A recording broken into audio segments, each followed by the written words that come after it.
Welcome to Uhere Study Center. We will be having a get-together today, and the guest speaker, Professor Pat Utomi. He is a renowned Nigerian economist, leadership mentor, and professor of political economy. My name is Francis, and we are very happy to have in our midst Professor Pat Utomi.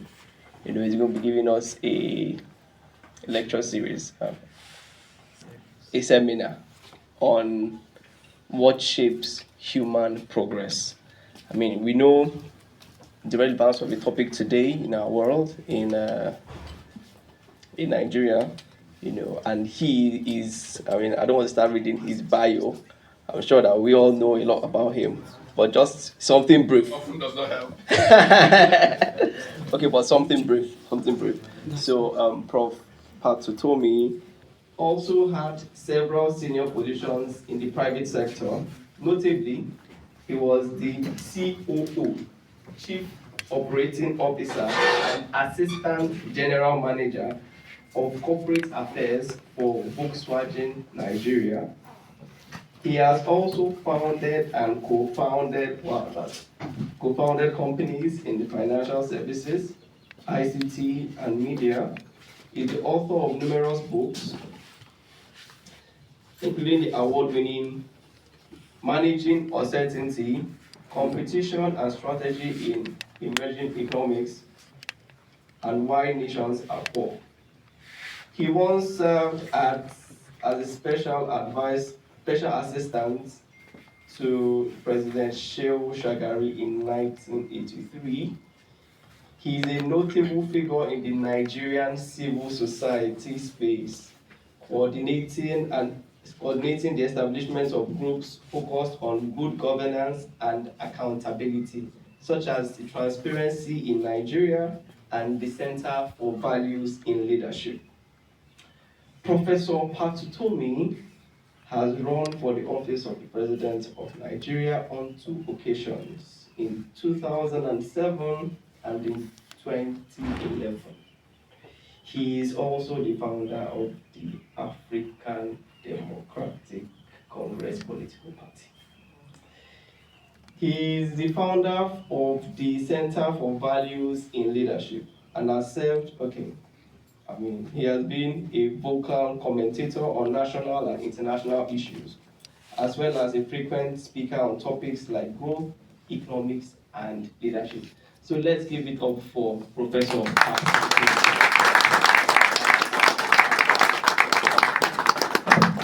Thank you so much. When I was young, we used to say benediction is longer than mass.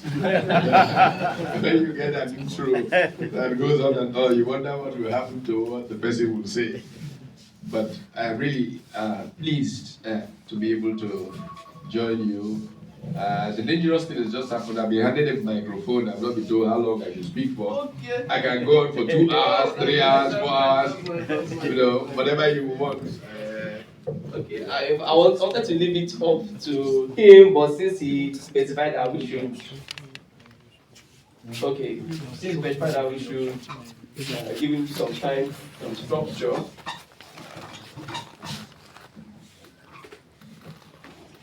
Okay, so since we are giving me time structure, you can speak for 45 minutes. Then, of course, to engage the public with questions and answers, can go on till like an hour, 15 minutes. So that by 8 o'clock, thereabout, we should be having the closing remarks. Okay, thank you very much. Okay, but sorry, before we start, I would like some distinguished gentlemen to come and accompany Prof in the podium. So we have Professor Theophine. Professor Theophine Afone, please.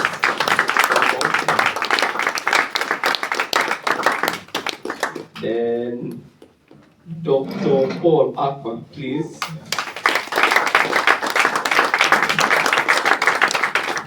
And also Mr. Victor Ugu. Thank you very much, Mr. Victor Ugu. Thank you very much.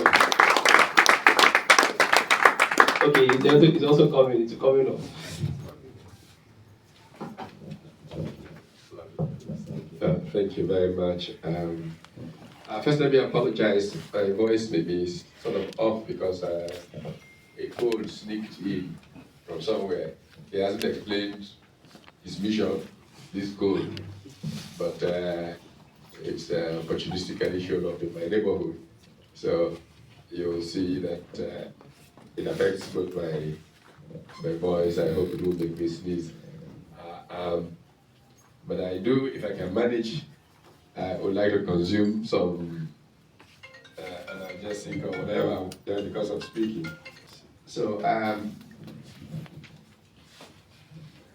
I'd just like to provide some thoughts to you on human progress, and then hope we can have a conversation around this. Just to make it really complete, I brought a number of my books which have spoken to different aspects of this. This one is a notorious one titled Why Not? Citizenship, State Capture, Creeping Fascism, and the Criminal Hijack of Politics in Nigeria. This is my latest book. It's titled Power, Policy, Politics, and Performance. This was published early last year. This one is titled The Art of Leading. You will see, or you'll hear there because of my remarks, that I refer to the subject of leadership quite a bit.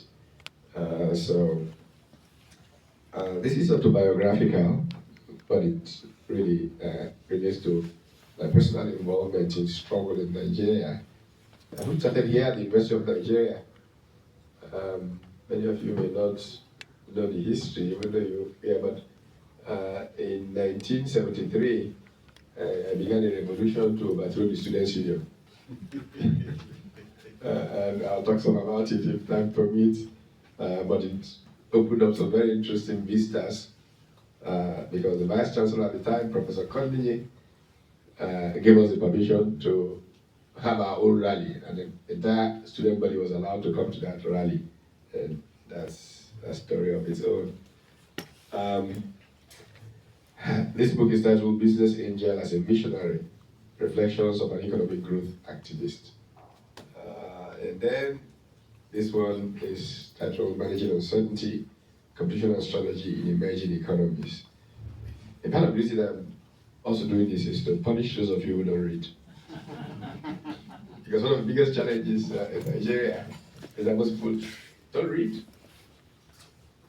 And readers are leaders. If we're going to shape human progress, we're going to have to read a lot. Because knowledge is a very critical part of what shapes human progress. Having said this, perhaps I should just begin by saying that we think we know what progress is, but we're going to speak to what is really progress.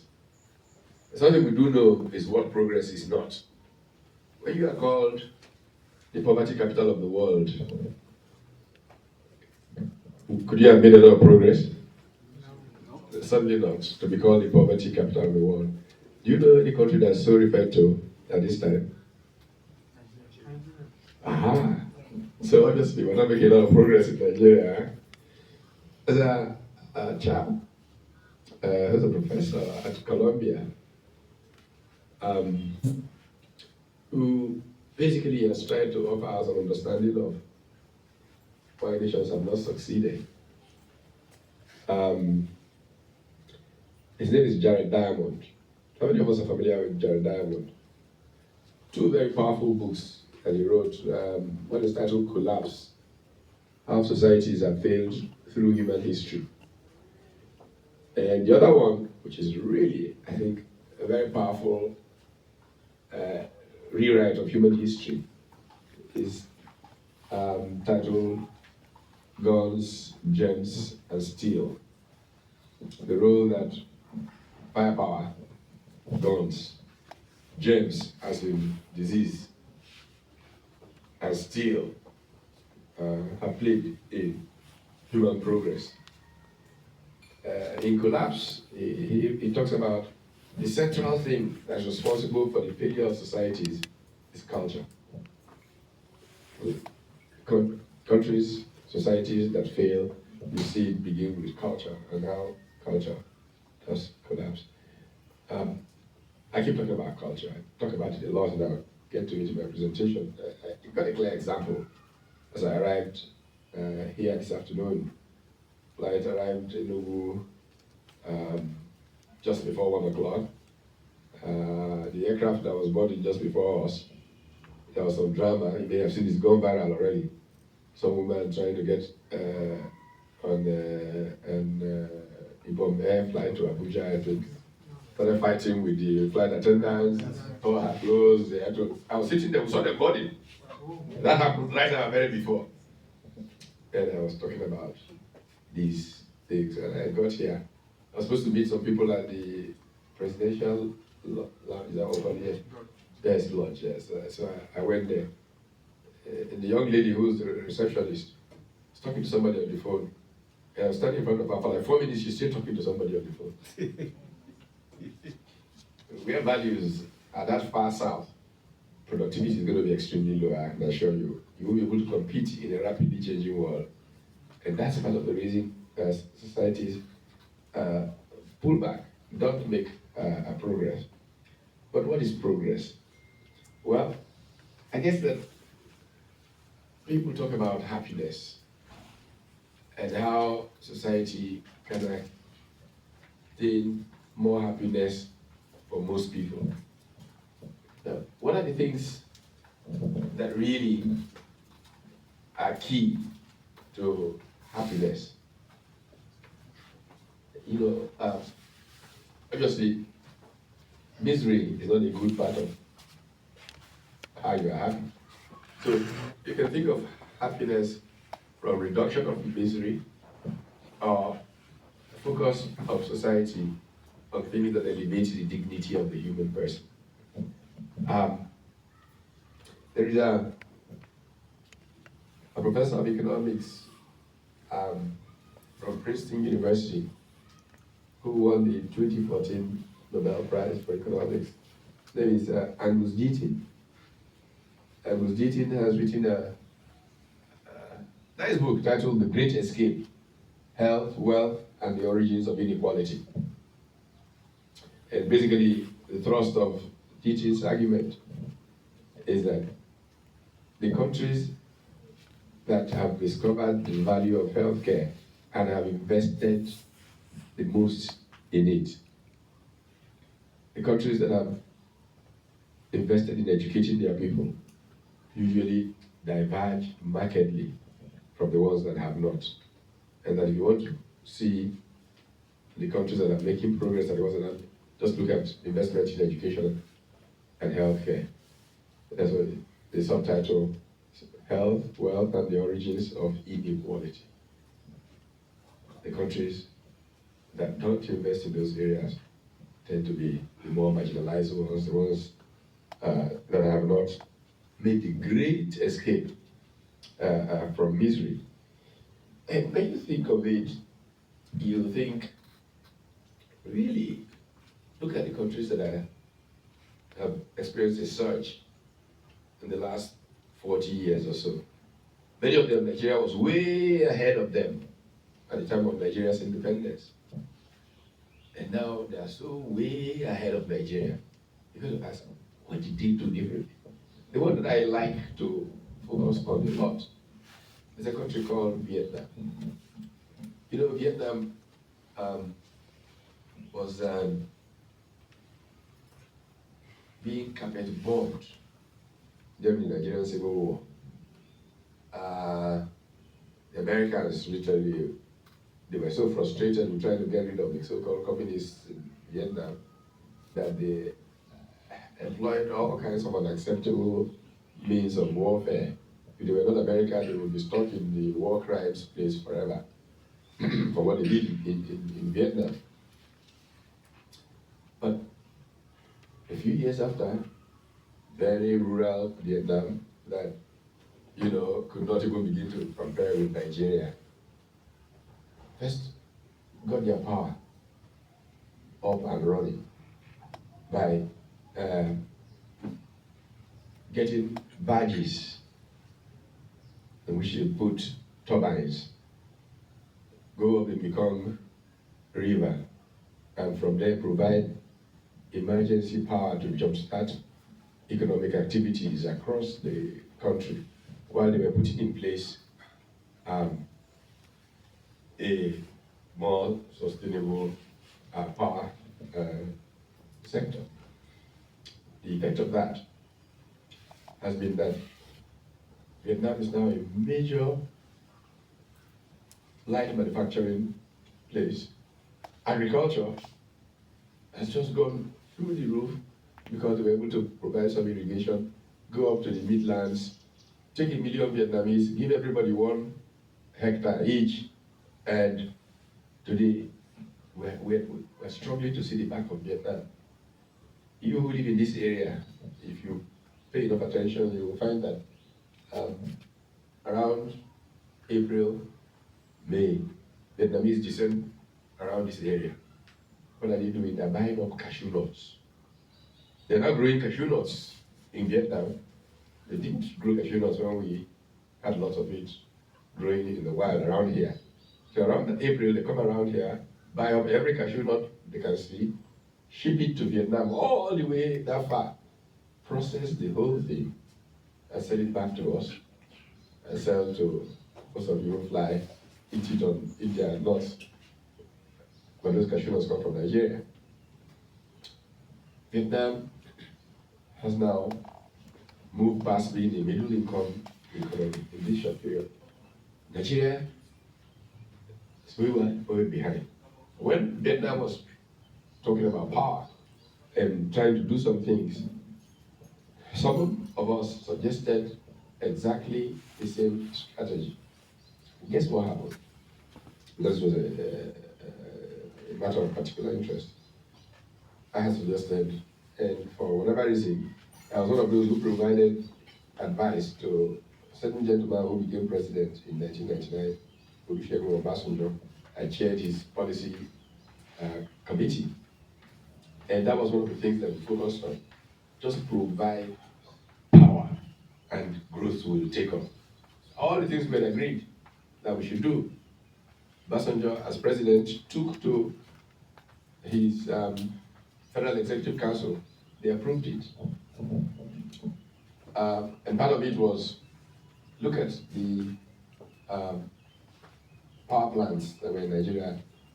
There's no value in investing 1 more kobo to try and fix them. Just begin to build new plants. Just like with refineries, we begged, please forget these refineries, they've killed them. Don't invest 1 kobo in these refineries. Just license people to build new refineries and so on and so forth. A couple of months after the Federal Executive Council approved that document for Obasanjo on power,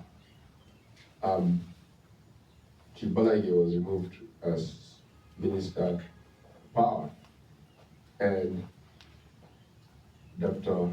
Agagu was appointed Minister of Power. And a couple of weeks later, I get a call from the then Vice President of the country, Atiku Abubakar, and he says to me, your man has started again. I say, what has he done?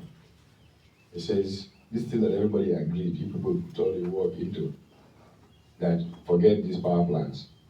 Agabu has gone at night to convince him that, to avoid stampedes and problems of people,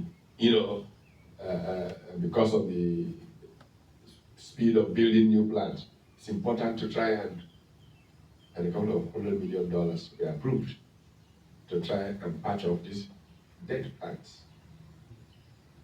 A couple of months later, Atiku called me again and said, I can confirm to you today that a couple of $1 million have reached the account of Agamu.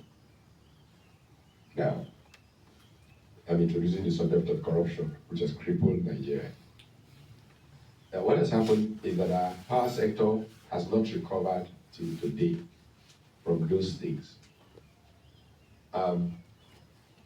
You all know the recent story of the refineries.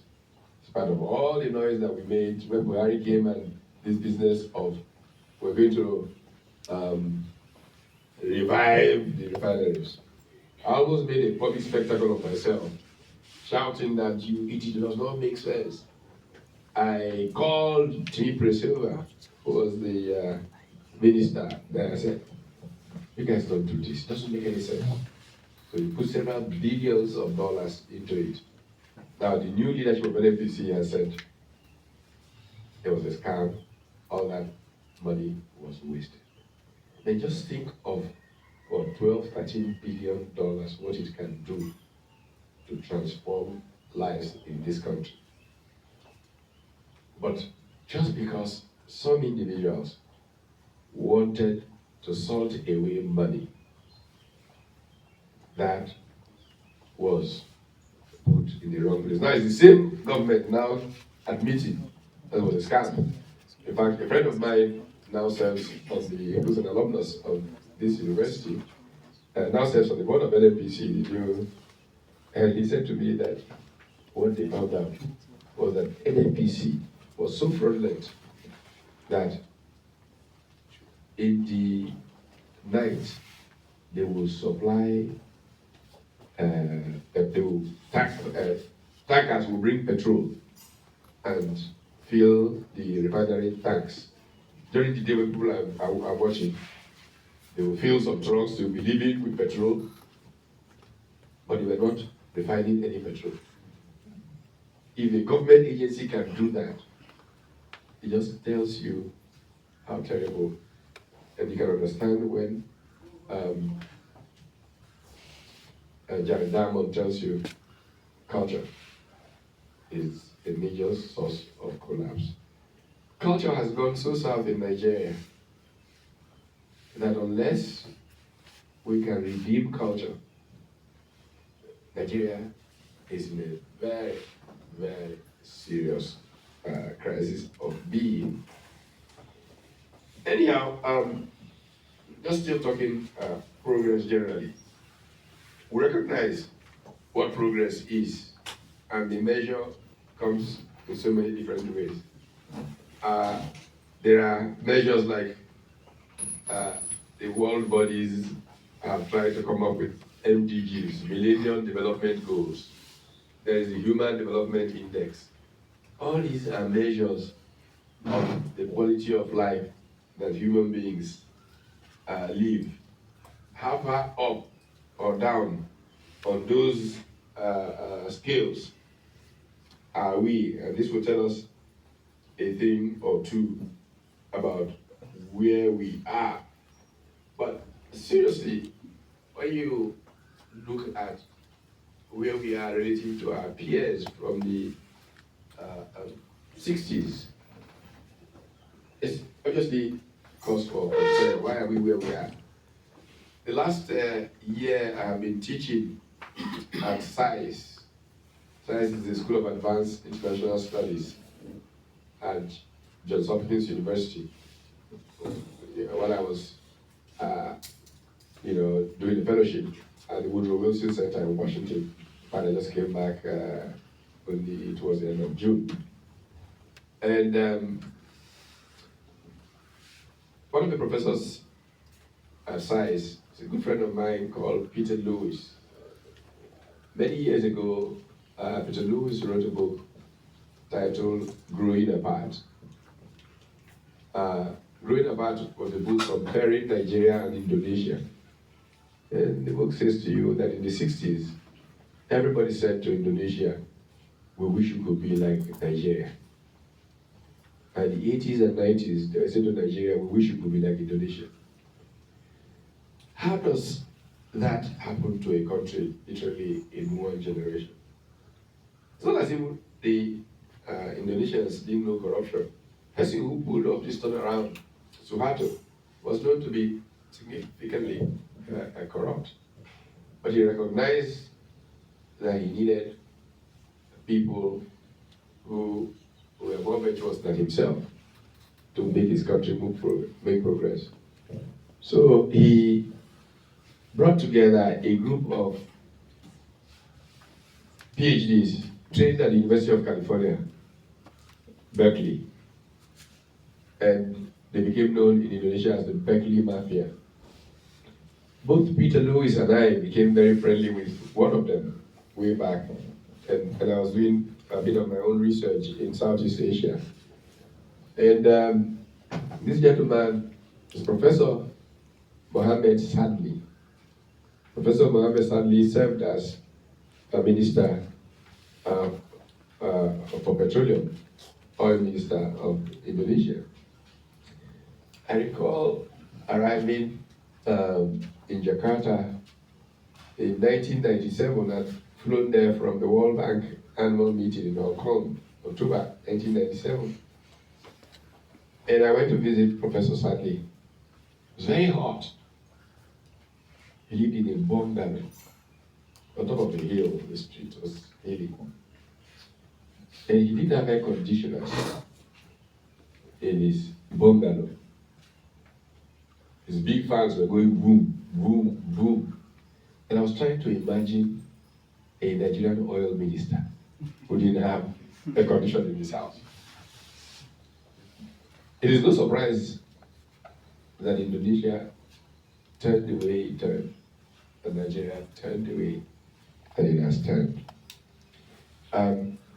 When you look at these experiences, you then ask yourself, what are the most critical things that made the difference?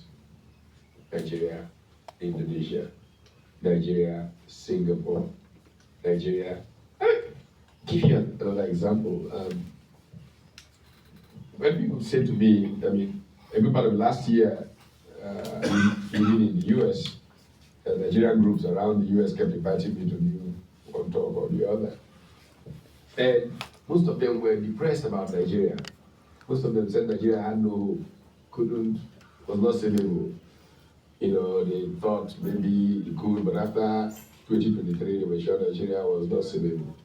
And then a simple story I often told them was that, you know, in 1991, I arrived in Delhi. And I think I tell a story in the book, Why Not? I arrived in Delhi, and India was technically bankrupt. India had less than 3 weeks trading money in its foreign reserves. That's technical bankruptcy.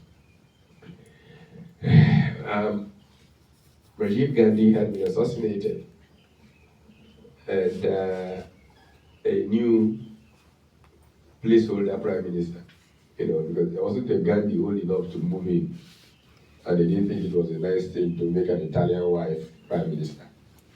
So they brought in this man called Rao, Ratsima Rao. And Rao, as I said, had nothing to lose. And so he appointed this Sikh called Manmohan Singh as finance minister. Singh began to make changes in policy and all of that. Some of them were first laughed at, then people got more comfortable. By 1994, India's foreign reserves were going up by $1 billion a week. And I recall my class in LBS, it was a standard joke. You know, I had this graph that showed the rise of investments in India. And the second biggest source of new investments, first source was the United States. Second source was, I used to say to the class, a village in eastern Nigeria, Uri. I said, where will money come from, Uri? And everybody would look like, I say, well, maybe it's not exactly that Uri, but this one is non-resident Indians, NRI. Well, cut a long story short, India is now projected to become the biggest economy in the world in the next decade and a half or so, overtaking the United States and China. This is this country that was technically bankrupt in 1991. What changed? What changed was leadership. We'll get back when we talk about leadership.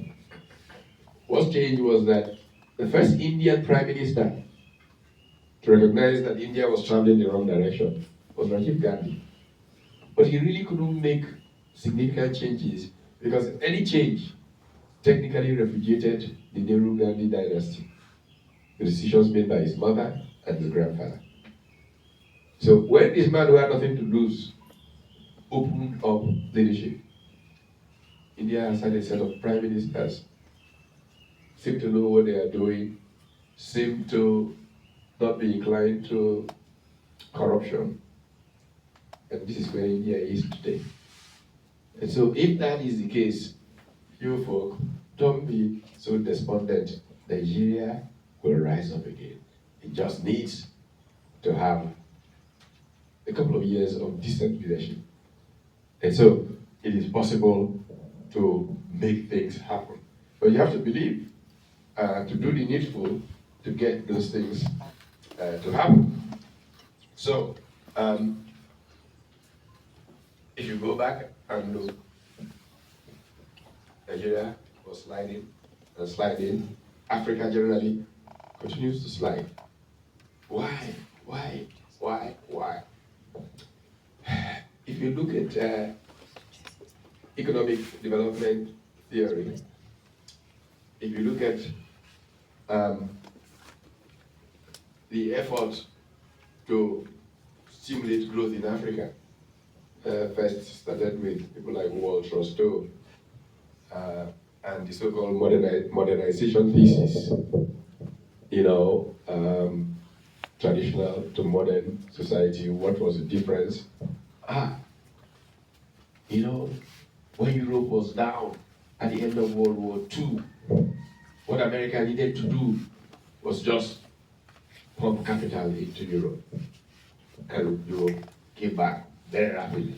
So let's make sure we provide development aid, bring capital into Africa, and growth will take place. But it didn't happen. Then the Latin Americans began to complain. And they said that,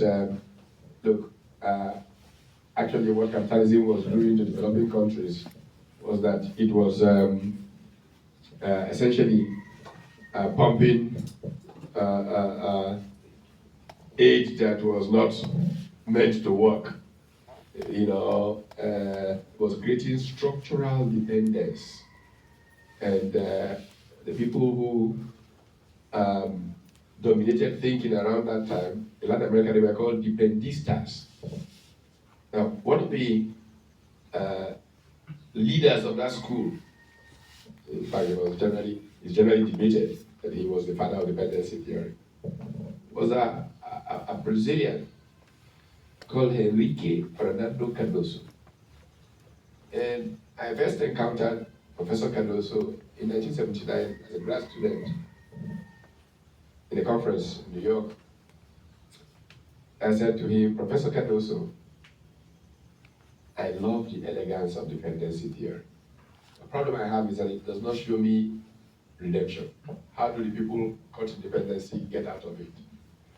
Some of the dependistas, like Osvaldo Sunkel and others, I began to argue that perhaps what to do was to delink from international capitalism. In fact, some talked about selective delinking from international capital.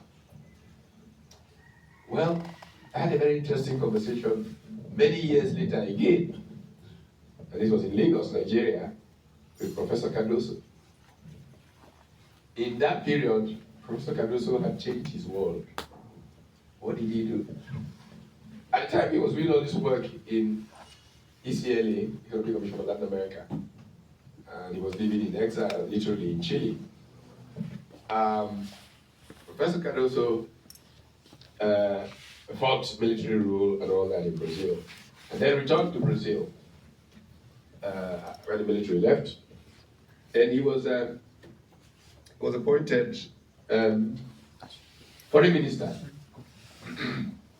Now, the economy was in such a bad shape that if you went to shop, if you think what we have is inflation, in Brazil you went to shop, while you were shopping, the price could change 3 times.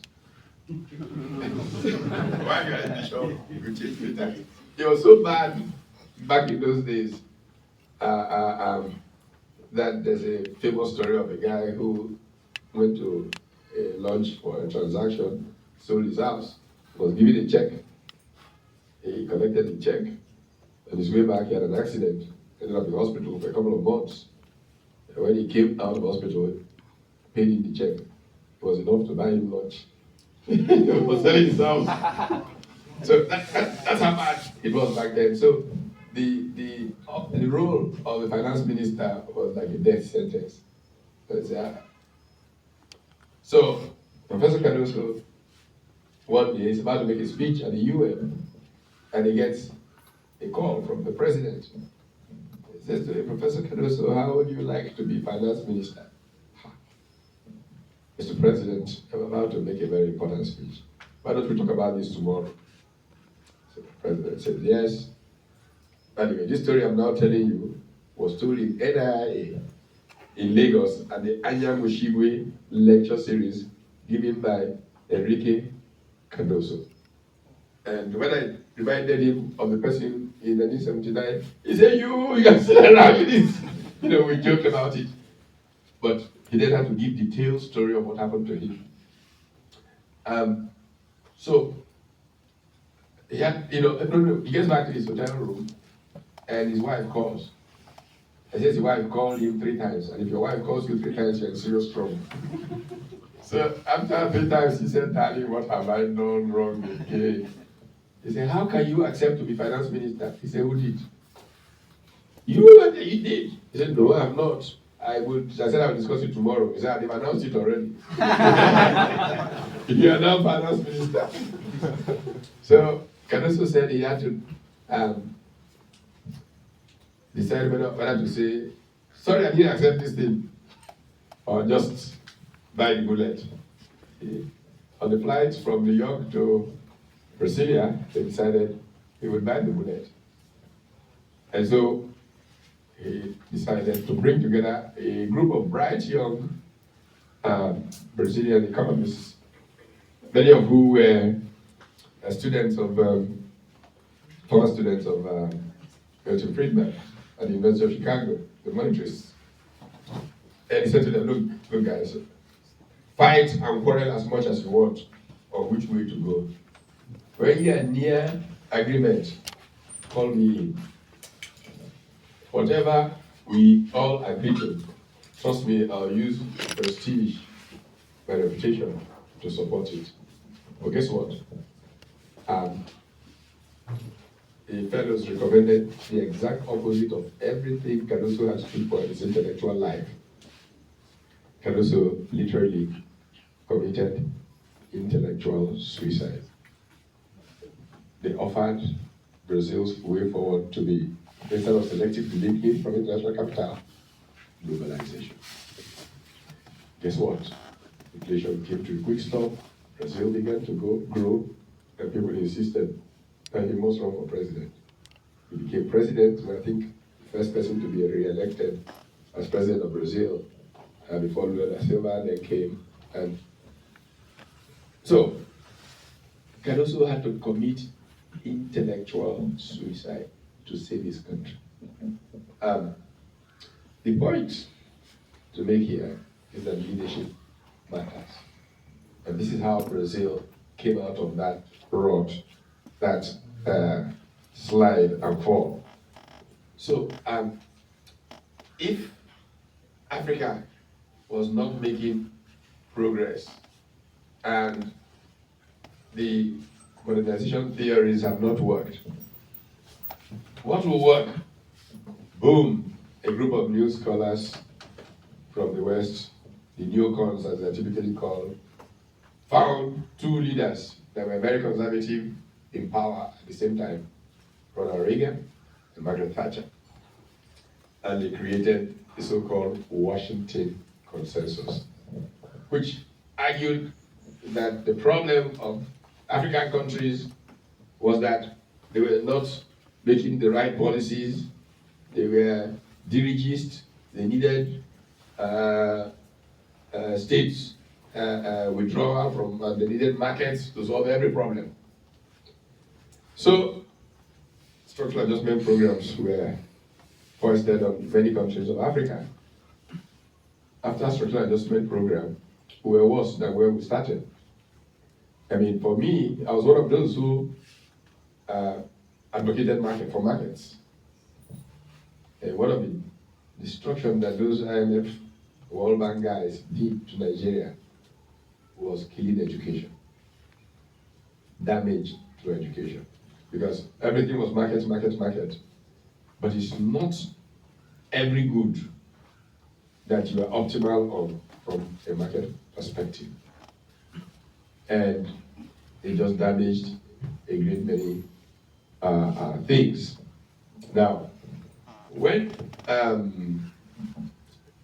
the tradition now began to fail, the question again, so why is growth slowing in Africa? Why is Africa not doing well? As schools of thought began to emerge about why Africa was not growing. Very variegated kind of conversation, but they fell into two general schemes. One was that Africa was not growing because it was destined to be poor. How do you like that? No, it was not as crudely said as that. It was more refined. But the truth of the matter was, there are people who argued that given Africa's geographic location, it would not very likely make progress. Some people like Jeffrey Sachs, who was a good friend of Africa's, by the way, argued that one of the reasons Africa was not growing is that malaria was doing a lot of damage, and so Africans were too weak to be productive because they were suffering from malaria most of the time. And this is not a funny thing, because when Obasanjo was elected in 1999, he embraced that, and that was why his first major policy was called Roll Back Malaria.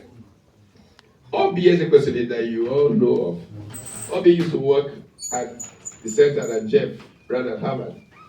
So Obi was Jeff's agent on Roll Back Malaria to Nigeria. That's how she returned home. Of course, another school of thought says Jeff and guys like that are talking nonsense. The problem is that Africa was making bad policy choices. And those bad, after all, Singapore is in the tropics also. And Malaysia is in the tropics, and some of those countries doing well. Anyway, there's some truth to everything that everybody was saying. But that school was generally called the policy school. And the person who dominated that school is a friend of mine at Oxford called Paul Collier. He's the author of the book, The Bottom Billion. And he argued that basically African leaders were making the wrong policy choices. He argued more in favor of markets. But here's the problem. Everybody was still missing the point in all of this. Because when you say, look, let markets work, how do markets work? There was no link in theory, and this is the subject of the book I'm currently writing. There was no essential link into the paradigm of entrepreneurship and how you make markets work. It doesn't happen by accident. You have to, one of the things that the Asians did was that they managed entering markets. Now, in terms of competition about ideas on the evolution of economic theory, you know that while Adam Smith was a dominant proponent of markets and free trade, a German called Frederick List, German American, argued for nationalist approach to dealing with markets. We close in as a nation, use industrial policy. If you look at the Asian countries, most of them took the least approach and had industrial policy support how they grew. One of the most thoughtful projections of how markets can develop and could grow came lately from a Harvard professor called Clayton Christensen. Indeed, Clayton Christensen and two of his former students, one of who is a Nigerian, Professor Ojomo, wrote this book titled The Prosperity Paradox. And the classic example of how you create markets is what was done with the GSM revolution. So that you create value chains that open up and grow other sectors of the economy. This is a thesis that I very much subscribe to. And in this book that I'm writing now, that's titled Why African Nations Are Still Poor, I argue for markets not opening up as they should because there were no true drivers of this. Today, this is for economic growth, is based on identifying factor endowments. Every part of Nigeria is endowed. We have different endowments. You have got to take for every area a particular endowment, not everything, just one or two, and look at the value chains of those endowments and structure everything, including education, around optimizing on the value chains of those endowments. I can give some simple examples. Benue State, they eat, they make soup from sesame seed. I'm told the soup is tasty, but they're eating away a lot of wealth. If you then take North Central Nigeria, where sesame seed grows in the wild, and you make the curriculum of primary education such that yield per hectare, those kids understand it so well that what leads to yield per hectare growing will be taught them from get-go. If you look at most agricultural produce, the yield per hectare in Nigeria is probably one of the worst in the world on all produce. Why? Ignorance. So if you could teach those things from primary sector, so in Benue State, the local government takes charge of education, and part of the curriculum is how to grow sesame seeds. And by the time they're in secondary school, they learn about the various processing of the derivatives from sesame seed and all of that. By the time the fellow is leaving secondary school, doesn't want to come to UNN. He already has a business that he can make a fortune off of from sesame seed value chain. We will find that sesame seed will earn Nigeria more money than crude oil is earning Nigeria. You go to Sokoto, and you take Arabic, or you take leather goods, and all of that. You create a cluster that everybody, like you're creating millions of quality jobs of employment. When you talk about growth and happiness, it's job creation. If you don't create jobs, everything is just arithmetic and story. So it's the jobs that leads to income, that leads to a better quality of life. So I have argued in my new writing about this need to focus on factor endowments, identify what the structural economics today you refer to as latent comparative advantage of those endowments, and therefore the kind of support industrial policy that can drive those, and you can stimulate real growth and development. So, if we can manage to think more in that direction, then surely human progress is something we can look to from a material point of view, but much more than just identify places that you can. In a book, it's not one of the ones that I hear, in a book I wrote in 2006, it's titled Why Nations Are Poor. I offered a set of variables that were interdependent that actually shape human progress. Interestingly, a friend of mine who was a professor at the University of Chicago, he and a colleague at MIT, 10 years after my book, wrote a similar book of a similar title. They did much more detailed research. Mine was more theoretical than myself. Last year they won the Nobel Prize in Economics, and their book is titled Why Nations Fail. And if most of you will recall, Nobel announced them, Ashimoglu, Robinson, and Johnson as the winners of the 2024 Nobel Prize for Economics on October 11th. I recall the date not because I'm smart, but because I returned to the US from a visit to Nigeria on that day. And as I got out, turned on the TV, first thing I saw was James being interviewed.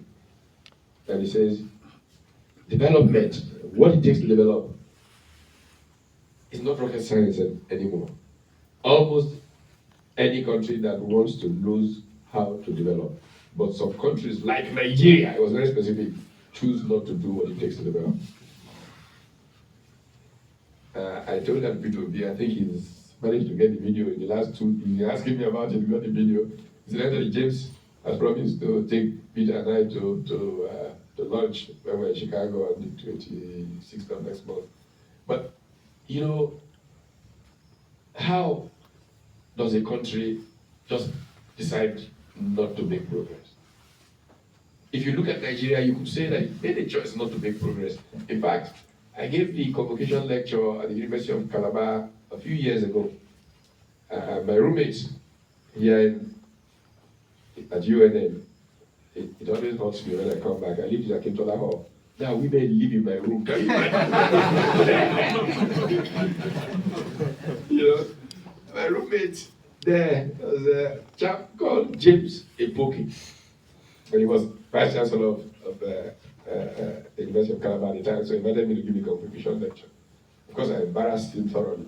And I told them that this is your PC that looks like a serious person. When I'm coming back from Akintola Hall, he will see me and start shouting, "Party no!"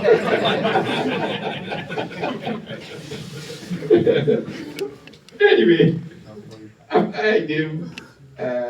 I gave the convocation lecture, which basically said that Nigeria was in pursuit of poverty. A couple of University of Calabar professors came to me and they wanted to do what they call this book script or whatever they call it, a book on me.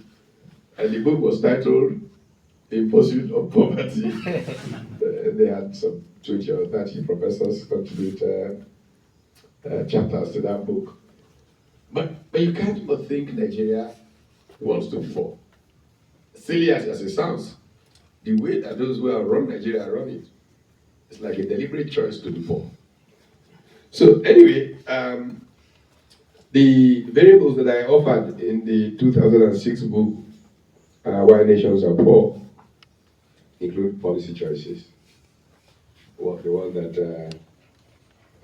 Paul Collier was saying was the main reason why Africans were poor, is making the wrong policy choices. They include institutions. Institutions are so critical for human progress that most historians today who look through history give institutions the pride of place in what determines those who succeed from those who fail. I try to do a little more by saying that, excuse me, culture is just as strong a variable. But all of these variables that I'm mentioning now from that book policy choices, institutions, human capital, that is education and healthcare. And then entrepreneurship, which is the thing I think they've not done well enough in all these pieces that have been offered. And then there's culture. Values shape human progress. You can have the kind of work ethic that the lady who I met when I arrived in Sukan this afternoon has and make progress. It's not possible. Check. Productivity in Nigeria is one of the lowest in the world. Nigerians don't want to work. They don't like work. They feel entitled to a job, but they don't want to work. Until we change those kinds of values, we're not going anywhere. So culture matters. Again, when I was on one of those my sabbatical leaves at Harvard, there was a conference on how values shape human progress. The conference was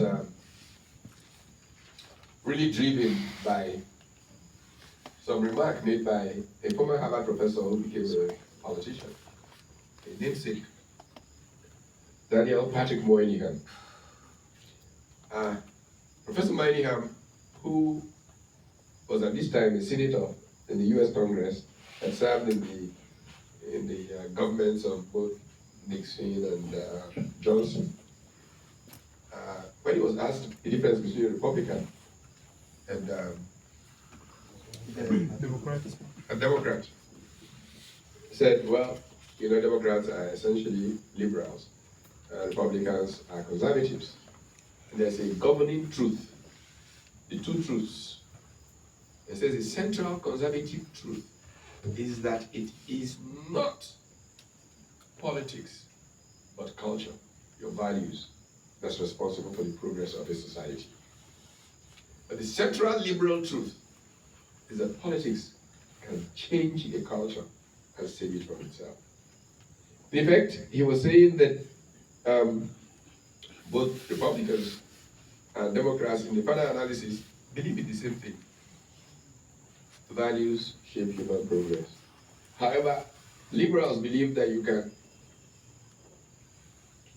essentially engineer values. Conservatives say, this is work ethic, family values. These are the things that make societies make progress. So values matter. But the big question that's not often answered is, who sets the tone of culture? Leaders. The most important thing that leaders do is set the tone of culture. And this is why, if you have a country that says, it doesn't matter, just manage it, let a criminal be your president, it's okay, just manage it. That kind of country cannot make progress. That is the truth. Because character is everything. And I tell you, share from, there's a school in Owerri, government secondary school Owerri. Their motto, some say it was taken from Billy Graham or some, I don't know. But the motto goes like this: work hard, play hard. When wealth is lost, nothing is lost. When health is lost, something is lost. When character is lost, all is lost. And I used to try and illustrate this in my teachings at LPS many years ago. Not knowing that this day will arrive. There was a video I used to play in class of this American billionaire who went bankrupt. And he was coming out of the subway in New York. And he saw this homeless guy. He looks at the guy and says, my goodness, this guy is worth much more than me. And the very worst, he is worth zero. I am worth far less than zero. A couple of years later, that billionaire is back, billionaire.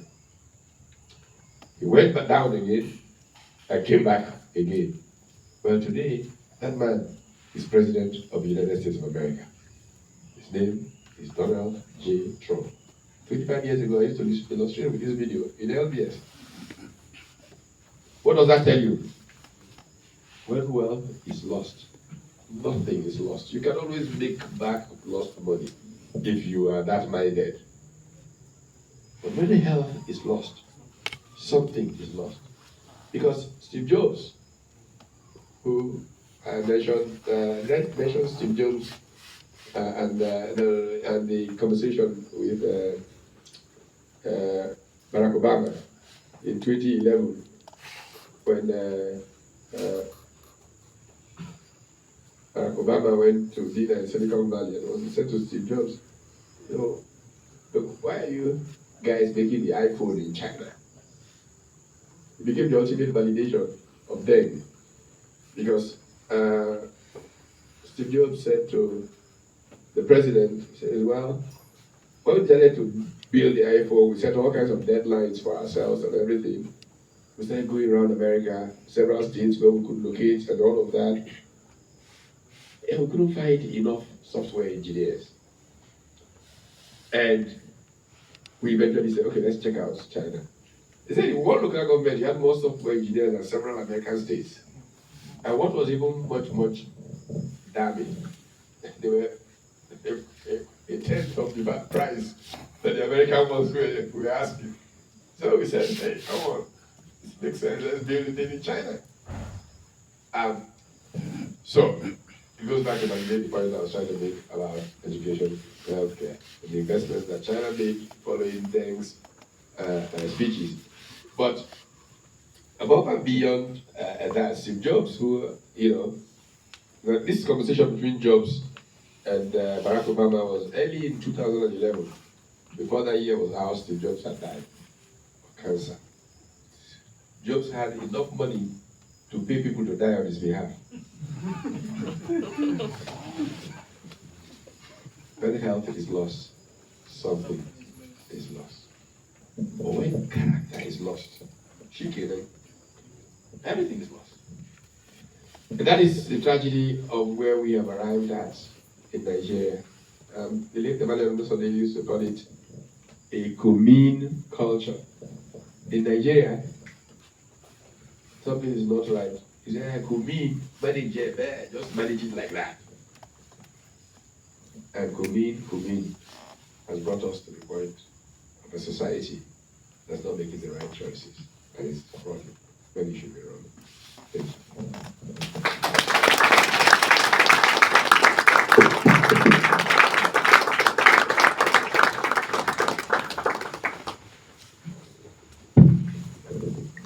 Thank you, Prof. I was trying to put the notice like 5 more minutes or 10 more minutes. I mean, very good. I mean, you anticipated it and put it worked very fine. Yes, it's true. Today we've learned a lot about what makes, what shapes human progress, and it's something I got clear was culture. Culture. Now, before I ask my own question, I want to put the people first. As a good, aspiring good leader, put people first. So I don't know if there's anyone who would like to ask a question, regarding what we've heard today. Okay, very well. You want to? Okay, very good. Prof, thank you so much for your wonderful talk. In fact, I personally, if it is my own decision, I would have said, please, leave him, let him continue, because it's transforming. A lot of things are happening in my head. My quick question is, when you were talking, you made mention of institutions. And today in Nigeria, I'm sure most of us who remember the military rule, we cannot recognize the judiciary we know then and the judiciary of today. We can't recognize INEC we know and INEC of today. So my question is, we know that the only way these things you've mentioned can come into effect is changing leadership essentially. But these people have hijacked this power and they are not letting go. Now, the question is, why is there no push in the direction of electoral reforms that can bring about viable, free and transparent elections, where votes will truly count. We know the experience of 2023. So is there nothing, we don't seem to see that push from maybe figures like you. I know the government is on your neck for even proposing a shadow government. But we don't seem to see that push for, because of course, so the people like you will have to make the push and we'll put our head in it and follow. So, I mean, there no, I don't know, but that's the question essentially. Why is there no push in that direction of the electoral reforms? Thank you, sir.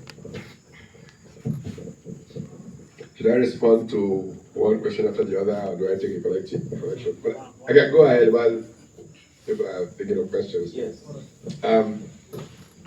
Well, you see, that is the Nigerian problem. The Nigerian problem is that people usually think somebody else will fix the problem. They don't think it's me who can fix the problem. That's kind of different when we were living here. I started by telling this small joke about trying to overthrow the students' union. You know, when I arrived here in 1973 to go to school, there had already been an incident in Ibadan in which a student called Kudle Adikbeju was killed. And the anniversary, the second anniversary, had resulted in all the universities in Nigeria except UNN being closed down. When I say all, there were only 5 at the time. The University of Benin was still MIT, so it was still on its way, I think. So Ibadan was shot, Ililang was shot, Ife was shot, ABU was shot. And understandably, people here said, look, when we were being killed in Biafra, those people were going to school. Don't disturb us, so let's go to school. And a couple of us thought human solidarity is a critical part of how you deal with problems. That we need to show solidarity. Even if we don't get the university shut down, at least let's do something that will make the others know that we are with them. When we started, a group of Ajabota boys around me, I say Ajabota boys because I found out a few days later when we tried to demonstrate, we were somehow hijacked. The demonstration was hijacked. One gentleman called Pinnick, who that year was voted Nigeria's first professional undergraduate, was his 30th year in university. He started from ABU, UI, whatever, I don't know. Suddenly woke up and saw us trying to demonstrate. Others opened their door, their windows and say, go and sleep, go and read your book. And Chairman P saw us, quickly wore his Shokoto and this thing. We're heading towards the gate. Our main thing was to make some noise at the gate, get some press to take our photographs at least. Then he declared that we were in solidarity with the other students. And this guy said, no, VC's house. So we started heading to VC's house.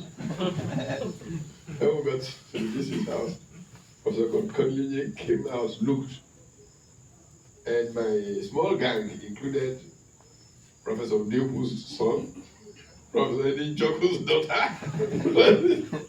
and all these half-caste boys and girls whose parents were professors who married white women. And he said, these are my children, my children! Before we knew it, his wife was making tea for us. So there you go with demonstration. So anyway, he then granted us permission to hold a rally for the whole students. Effectively approved our overthrow of the students' union. Effectively. And so during the event at night, the whole campus was in Ekbo Ref. And Philip got up to make a speech. And he said, today, the 6th of February, 1974, will be remembered as a day when people who were physically demobilized after the Civil War were finally mentally demobilized. Everybody goes, yeah. And I go, oh my God, it's my birthday. I didn't even remember my birthday. Because of the passion, of the commitment to the cause. The truth of the matter is that all of us need to feel that consciousness to do something ourselves, organize, and stand up. Because in the end, all of us get hurt by the wrong that happens in society. A couple of years ago, I was trying to model why things don't work in Nigeria. It's some kind of economic model. There was a lot of traffic chaos in Lagos around Palomo area. So I would go and stand there. People who block traffic that should be flowing, I ask them, why did they do that? Just trying to understand the mind. You know that if you wait, this person goes, that person will go. But no, you have entered. And what I found was that everybody thought somebody else was responsible for the problem. Yeah, okay, ask them. Not them. Them. Everything is them. So if we could break the them, who will bail the cat? Look, I was living in Washington. I thought the opposition was completely falling apart. Everybody was joining APC. Ganduje said, after all, China is a one-party state. So that was really their plan. Because the political class was so compromised, and you want a committee in the National Assembly, if you're not in the right group, you will not be given a committee and put on the committee the license to steal, which is what they call oversight. So it's a chance to go and steal from that agency of government and all of that. So I thought, okay, we can organize opposition from outside of National Assembly. So I said we're going to have a shadow cabinet, something we've had in the past. Do you know, first of all, Tinubu and his friends go ballistic and all kinds of things. It is treason, it is this, it is that. So I said, okay, so it's treason. I'm coming back on June 12th. So meet me, arrest me at the airport. That's okay. It will be part of the history of treason. And people were calling, writing, no, don't come back, go there, blah, blah, blah. Yeah? So you people fear death this much. Well, eventually I came, gave my passport to the SSS woman at the airport. She looked up and said, welcome, sir. Give me back my passport. I left the airport. But for most of those people, I was straight from there to Kirikiri. It didn't happen. In fact, some of you may have seen the interview with Kela Megwa that appeared on channels just a couple of days ago. It was repeated yesterday. Our president was telling me at the airport. And Kela said, did he just disappear? What happened? I don't know what happened. And the guys realized that they were being foolish. They said they would take me to court. I said, fine. So they took me to court. I appeared in court twice now. I have sued the federal government myself. So eventually, whatever the courts do will add up to institutional evolution that sets the boundaries to acceptable conduct. And this is the area I've worked for the last 30-something years, institutions and economic performance. If we don't challenge, if we don't dare, we will not build those boundaries and progress will not take place. So I encourage everybody who can do something in their space to do. Thank you very much. Okay. Thank you very much. Next question. I know there are many hands going up here. Let's see if we can have. So I'll take some questions down and then there may be similar questions. No problem, no problem. Okay, so let's take the group of like 5 questions together. Thank you very much, Prof, for the teachings. I've learned a lot. So I want to ask, because you said that leaders set the tone for changing cultural values. So me personally, I used to think that the reason for Nigeria's poverty is because of Western influence. So like when Obasanjo was president now, Nigeria was like comparatively better to what it is now. So and P2B said recently that if they allow him that he will do only four years. So yeah, one time. So I was thinking that it may not go well. That's around the time P2B is president. During that period of time, Nigeria may do well, but the leader that may come after Nigeria may still set that tone that way, bring about bad value system in Nigeria. And all this thing is due to that Western influence. They want to make us poor so that they can keep extracting our resources cheaply. So how can we overcome that Western imperialism? That's one. Thank you.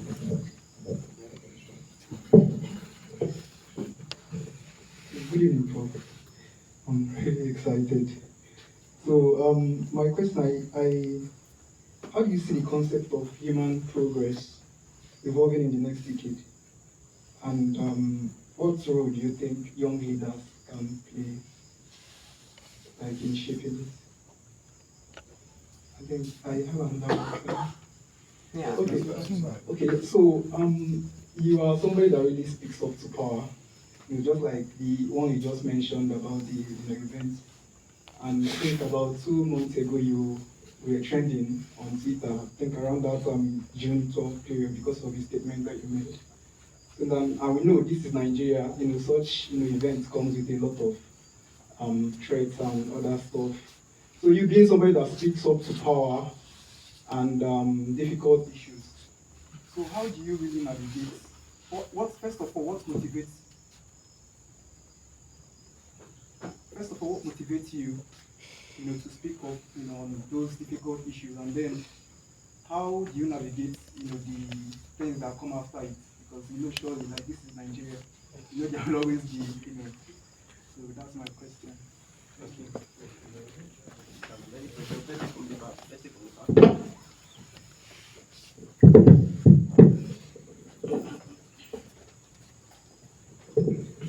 Okay, thank you very much, Prof, for this opportunity. So my question is, are we to blame the leaders for the misfortune that Nigeria is going through? Are we to blame ourselves as Nigeria?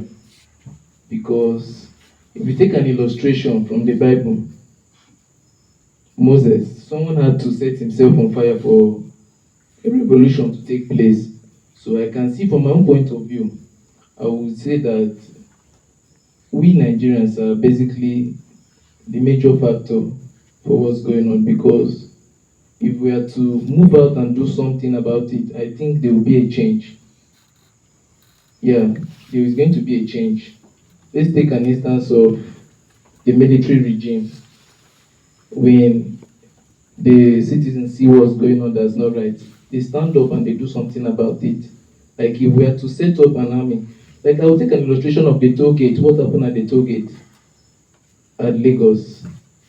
When the citizens were approaching the toll gate, if they hadn't retreated, I believe that there would have been something better. Something better would have come out of it. We should have one mind in that we should ask ourselves, if we are going to approach our leaders, how many of us are going to go? Because I believe that Nigerians, they're very good at adapting. And they fear so much. Nobody wants to stand out to do something different. Nobody wants to die. Nobody wants to die. And this thing, our generations unborn will hold us responsible for this. Actually, generations unborn, they try to, I would call it the mantle, it's in our hands for us to do something about it. We won't just wait. We won't keep looking at it, because they won't release this power for free. We think they'll release it for free through democracy. It's not possible. It won't work out that way. Albert can say something. He said, insanity is doing something all over again and expecting a different result. If we keep hoping and saying, oh, one day a leader will come that will change things around, I don't think it will work out that way. So I think we need to take the laws into our own hand and do something about it, and I believe there will be a difference. Any other question? Yes. Okay, we have someone here. Let me give him the question.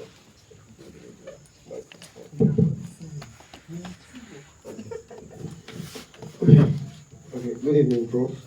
It's been very insightful what you've been saying so far, and I believe most of us here are really enjoying what we're hearing.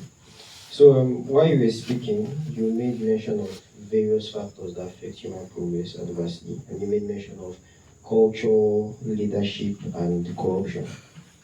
So, I mean, from listening to what you said, it seems that culture begins everything, sets a tone.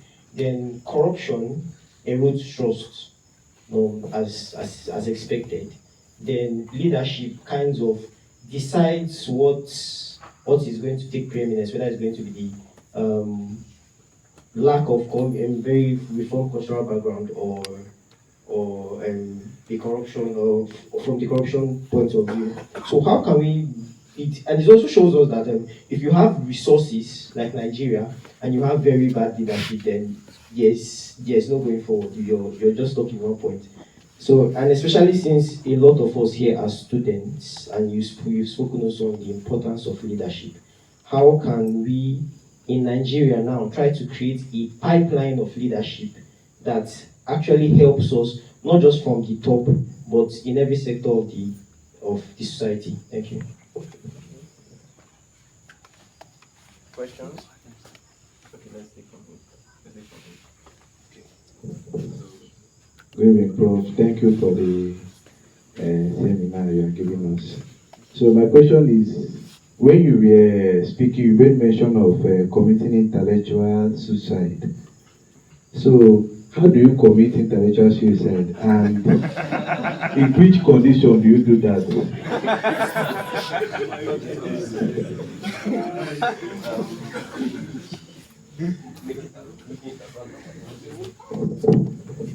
Good evening, Prof. So my question goes like this. After 2023 election, some people came out, some people pulled out in their masses for that 2023 election. Then after the results of that election, some people have come back and some have already lost hope. Some are even saying that, some are even predicting the outcome of 2027 election, how it will go. And me, with friends, I'm always telling them that you don't decide when the battle have not happened yet. You get, and if the chances that you have is 0.01%, that you should strike with it. So, from your own point of view, what are the things that you can give us as pointers of hope against the upcoming election 2027? Thank you. Okay, since the questions are looking more similar, we'll take more questions for this first section. Okay. I think we have more than 7. Yeah, I don't know. We can take more. I think I'm hearing more of leadership for the youth yeah. So I'm seeing a trend like more of leadership, youth leadership and things like that. So I think we can take more. Then we'll have a section where we answer the questions.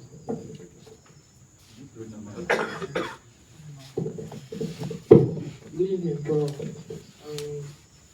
A question. Do you think that Opus Dei will play a key role in transforming Africa?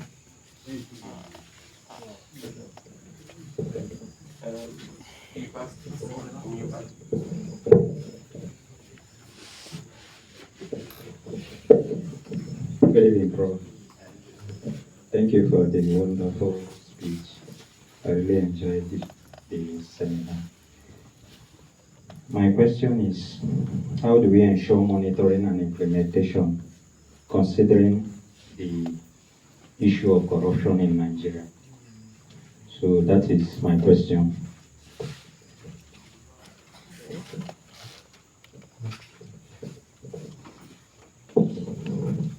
Good evening, Professor. I've been, from some conversations and a little research I've done, I've realized that Nigeria is under a lot of influence from foreign powers, negative influence.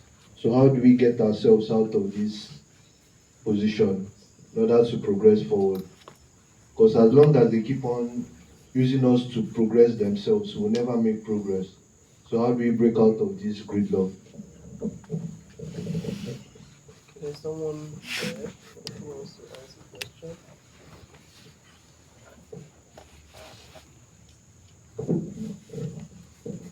Good day, bro. Thank you very much for the privilege. My own is not like a question, but from what I've observed from different questions that everybody is asking, it seems that we as a youth, we are kind of confused based on different media and different aspects where we get our informations. Some think the problem is from colonial masters. Some think we are the problem. Some think our leaders are the problem. So my own goes this way. If there is any, like, just 5 books that you recommend to us to read at the maybe final session, for people that like, they can go and read it. Just 5 books that can change mindset or whatever, can help them anyway. Thank you. Okay, thank you. We'll hand over to Prof to answer the question because I know they are getting. Well, thank you for those very good questions. I guess the first question looks at the point that leaders set the tone of culture, and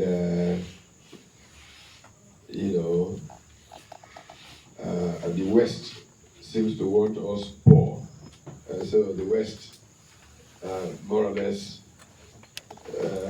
I guess, influencing our leaders who then make us poor.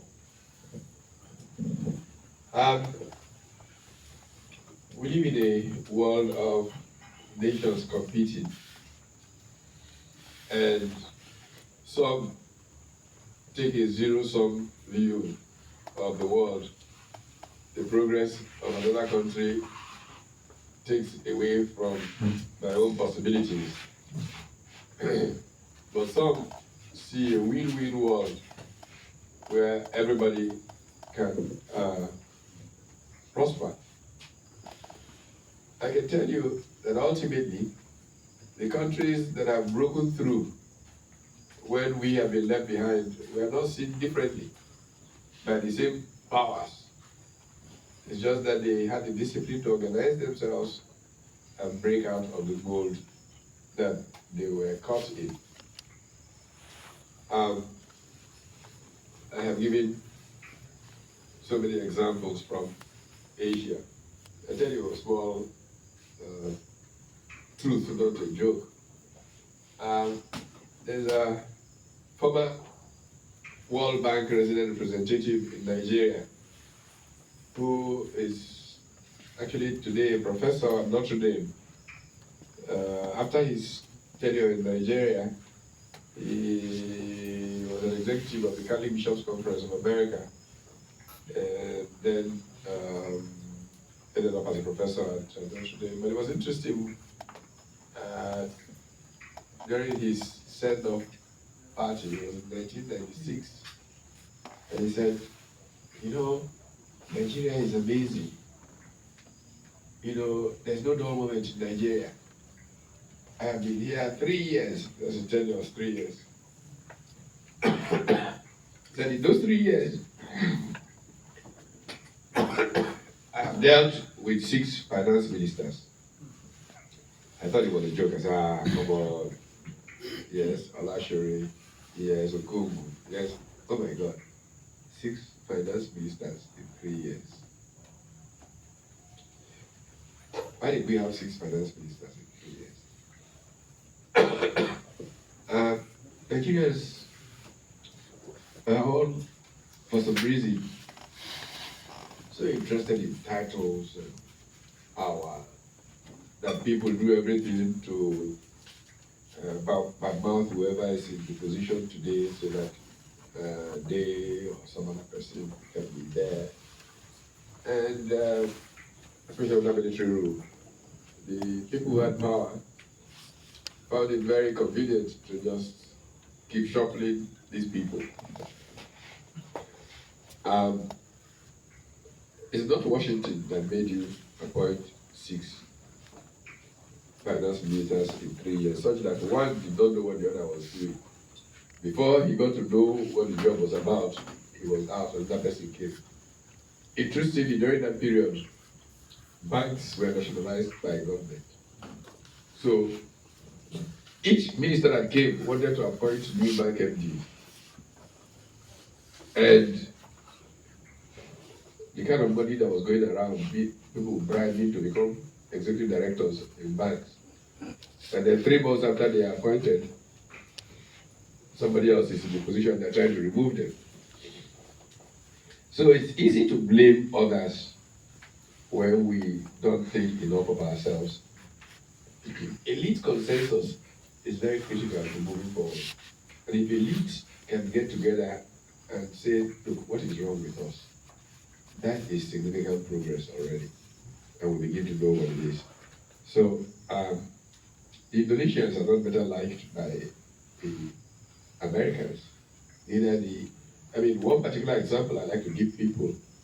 In 1997, I talked about going from the World Bank annual meeting in Hong Kong to Jakarta. This was during the Asian financial crisis. I also went to Kuala Lumpur in Malaysia and spent a little time at Bank Negara, Malaysia, that's the Central Bank of Malaysia, looking at how the current account deficits that triggered the crisis started. And Mahathir Mohamad was Prime Minister of Malaysia, refused to follow the World Bank prescription, the IMF prescription. And the World Bank gave a private businessman, George Soros, the platform to attack Mahathir Mohamad in Hong Kong. And anytime Mahathir said something, George Soros would reply, and the ringgit Malaysia, the currency, would take it deep. But you know what happened? In the end, Malaysia was the first country to escape the Asian financial crisis. 3 years later, the World Bank or the IMF would acknowledge that Mahathir's therapy was more effective than theirs, which they offered to some of the other Asian countries. So leadership matters. How do you find those leaders? It's how you build elite consensus. I can go into the details of the crisis that was triggered between Mahathir Mohamad and his deputy prime minister, who was also finance minister, Anwar Ibrahim. When I arrived at Jakarta, there was a copy of Newsweek magazine on my table in the hotel, and the cover was on Anwar Ibrahim. It showed that Western media was pushing Anwar as the one who was more reasonable. Immediately that happened, I said, oh my God, Anwar is gone. I pulled out my laptop and I typed the story, which I forwarded to the Guardian. And the title of that piece was The End of Anwar Ibrahim. 6 weeks later, Anwar Ibrahim was accused of sodomy, removed from the cabinet, and ended up in jail. Wow. And that's crude third world politics. But the truth of the matter is that that was a major turnaround for the economic situation for Malaysia. So we have to say what's good for us. Are we to blame our leaders? Is it our leaders to blame or ourselves? Well, all of the above.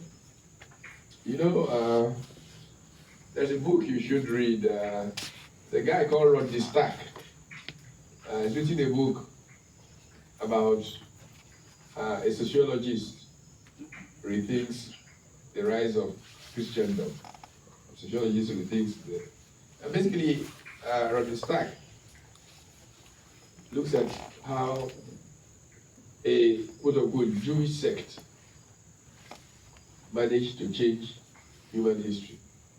A small Jewish sect we now know as Christianity. Pretty interesting conversation, sociological review.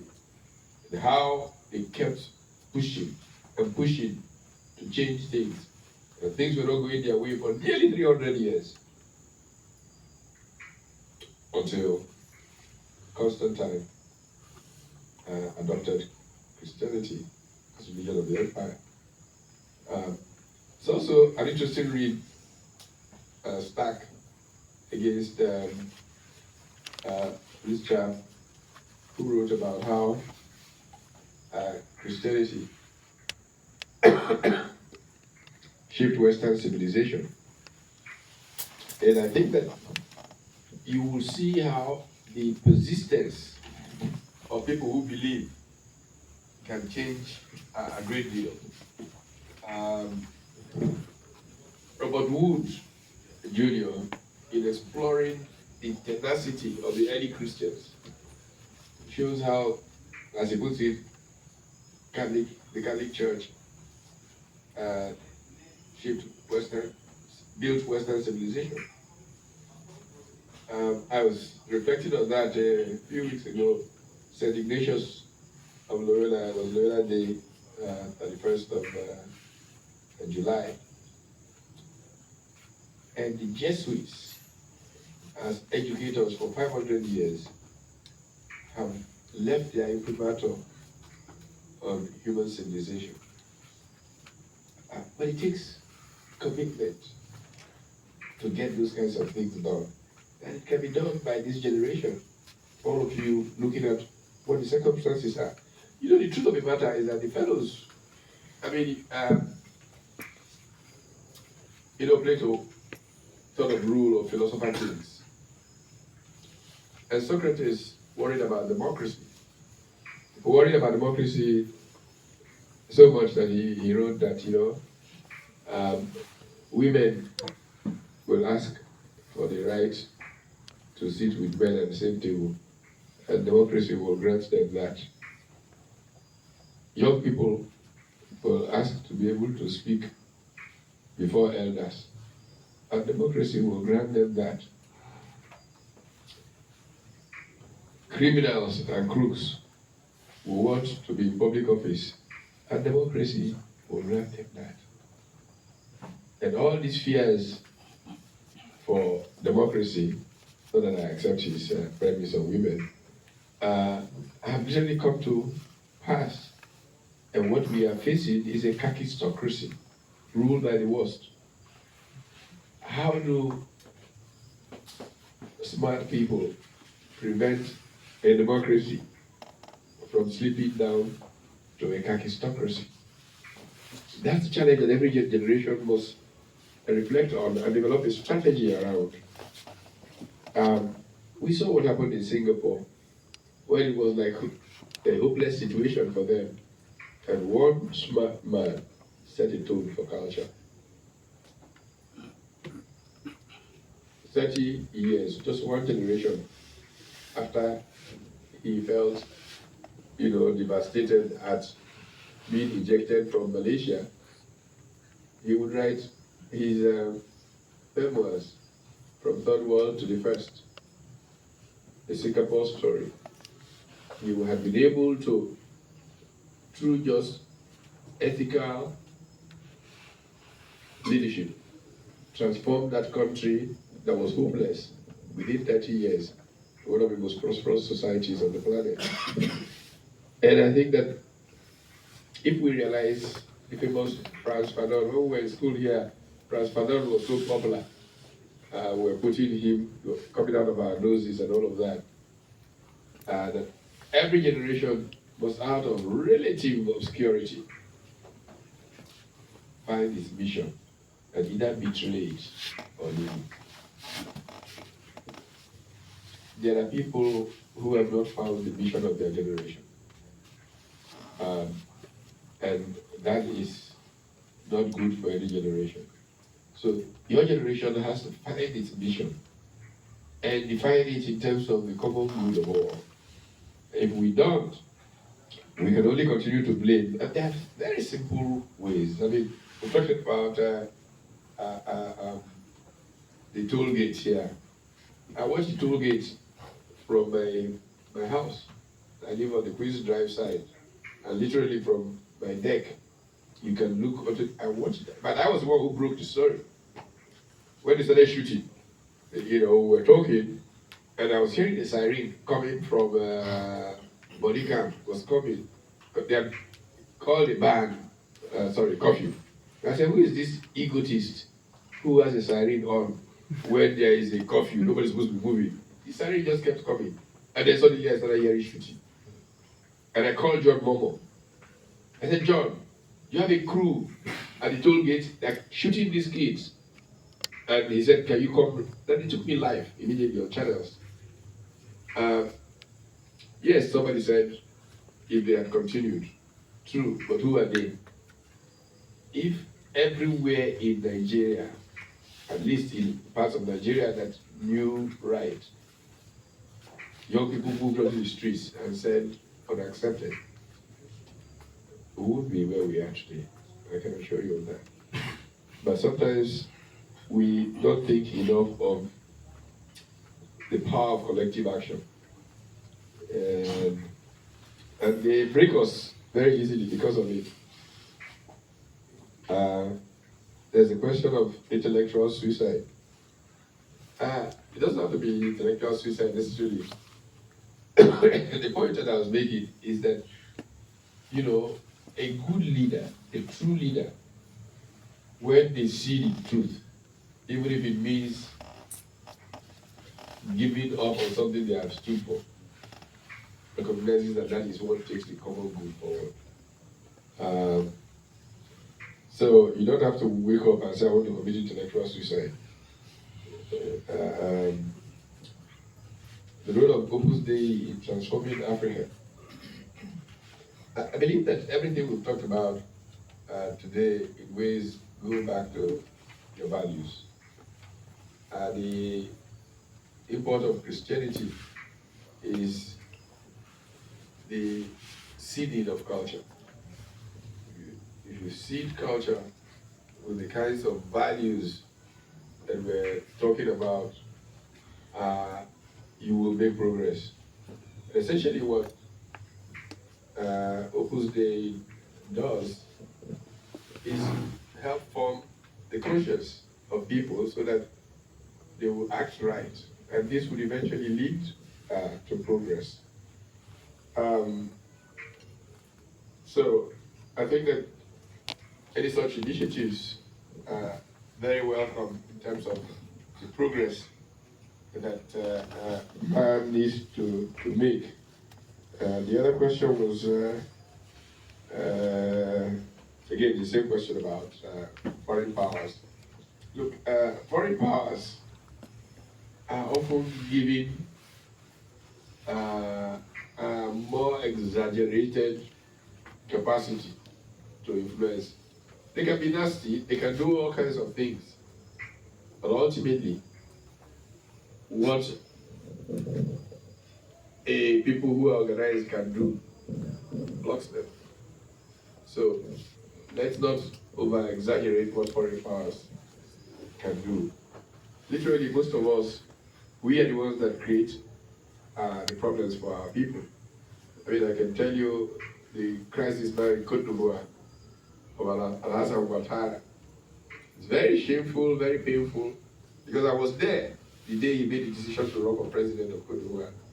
When Annecy in France for the Europe-Africa Summit, he was then at the IMF, and we were taking a walk around the lake, and four of us, John-Louis Ekra, who later became president of Afri-Exim Bank, Tijan Thiam, who was going to run for president this year in Côte d'Ivoire, and Ablezo Drago, who was deputy managing director of the World Trade Organization.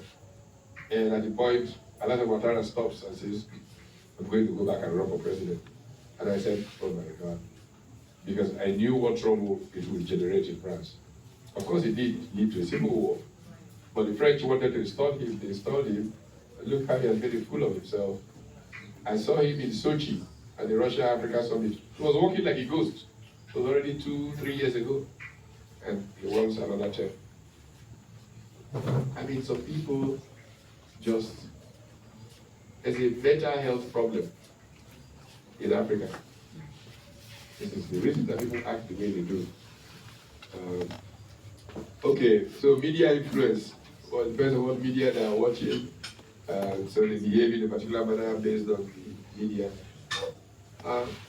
Really, media tries to influence people, but this research suggests that media doesn't have as much influence as we give it credit. Because there are so many, if you will, filters. Yes, media has an important role in setting the agenda, but typically the other filters affect it. So I don't think it is the media deciding for us. It's how much we believe in what we want to do, how patriotic we are, and how much we see our own personal effort as having meaning. That's what makes the bigger difference. Thank you.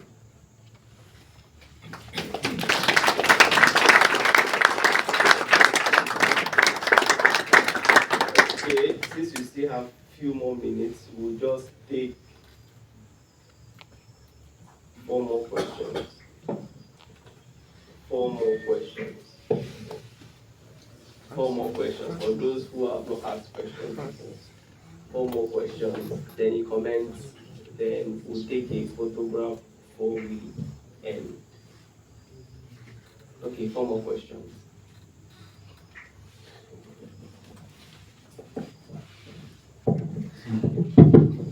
Okay, good evening, Prof. And thank you so much for having yourself. I have 2 questions. One of them is pertaining to you being part of government before. You made mention of you suggesting to the president not to go ahead with upgrading power plants and refinery. So my problem, and maybe the allocated fund to it, which was technically embezzled. So my question is, does it mean that the government doesn't have a way of monitoring the progress of this work? Like, do they just wake up and think of doing something and just disburse money without any form of monitoring to know the progress of the work? And then the second question is, why is it that we have foreigners trying to make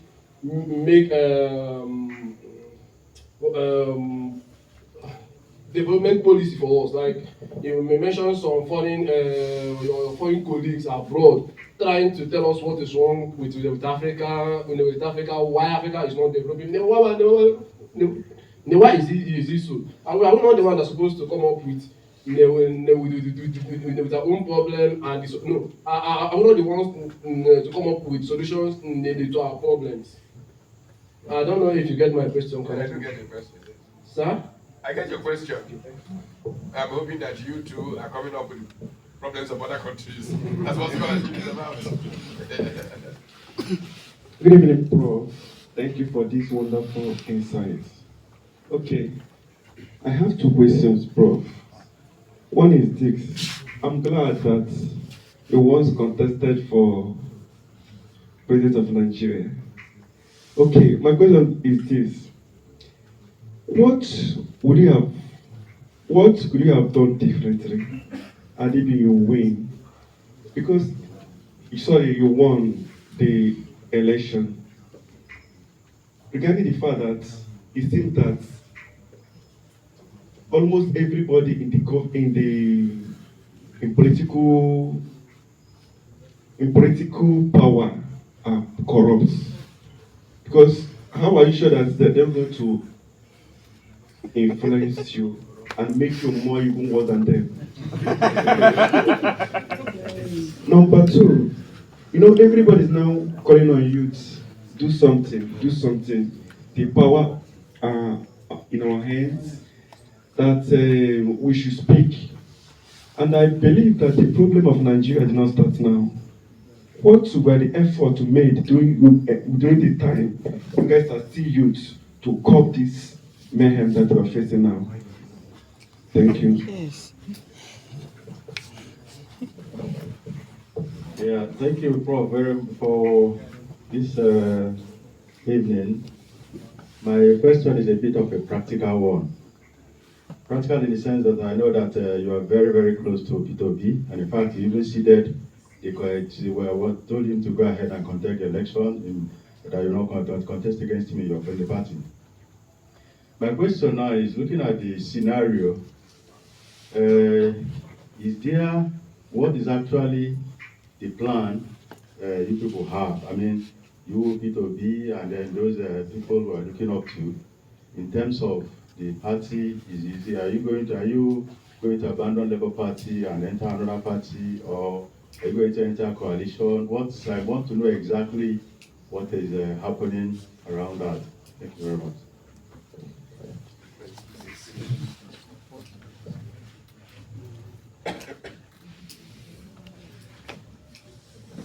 All right, good evening, Prof. Good evening, everyone. Thank you so much for your time. My question is, effect of neocolonialism and how it can be brought to an end. I know which neocolonialism is the extremeness of imperialism. Because the first president of Ghana, 1957, which is Nkrumah, stated the three ways or process the West can use, which are process of colonialism, process of trusteeship / partnership, and process of assimilation. So how can our leaders brought it to an end, because it affects our culture, economic, and development? Thank you so much.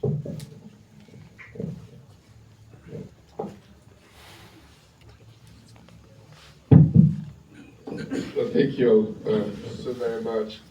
The first one about monitoring. They just bring out the money and start sharing. The truth of the matter is they do.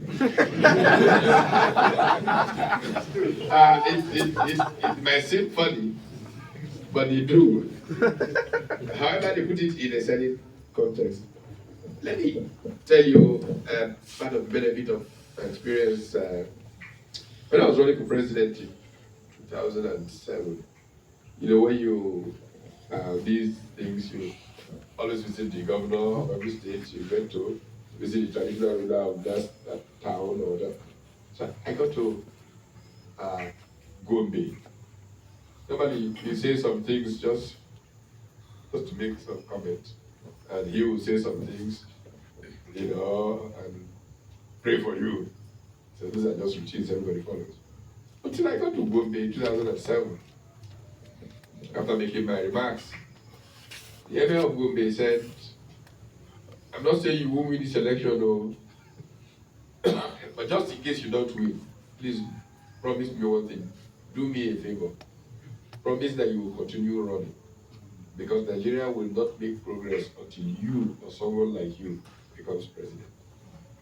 I thought that was an extraordinary thing for an emir to say.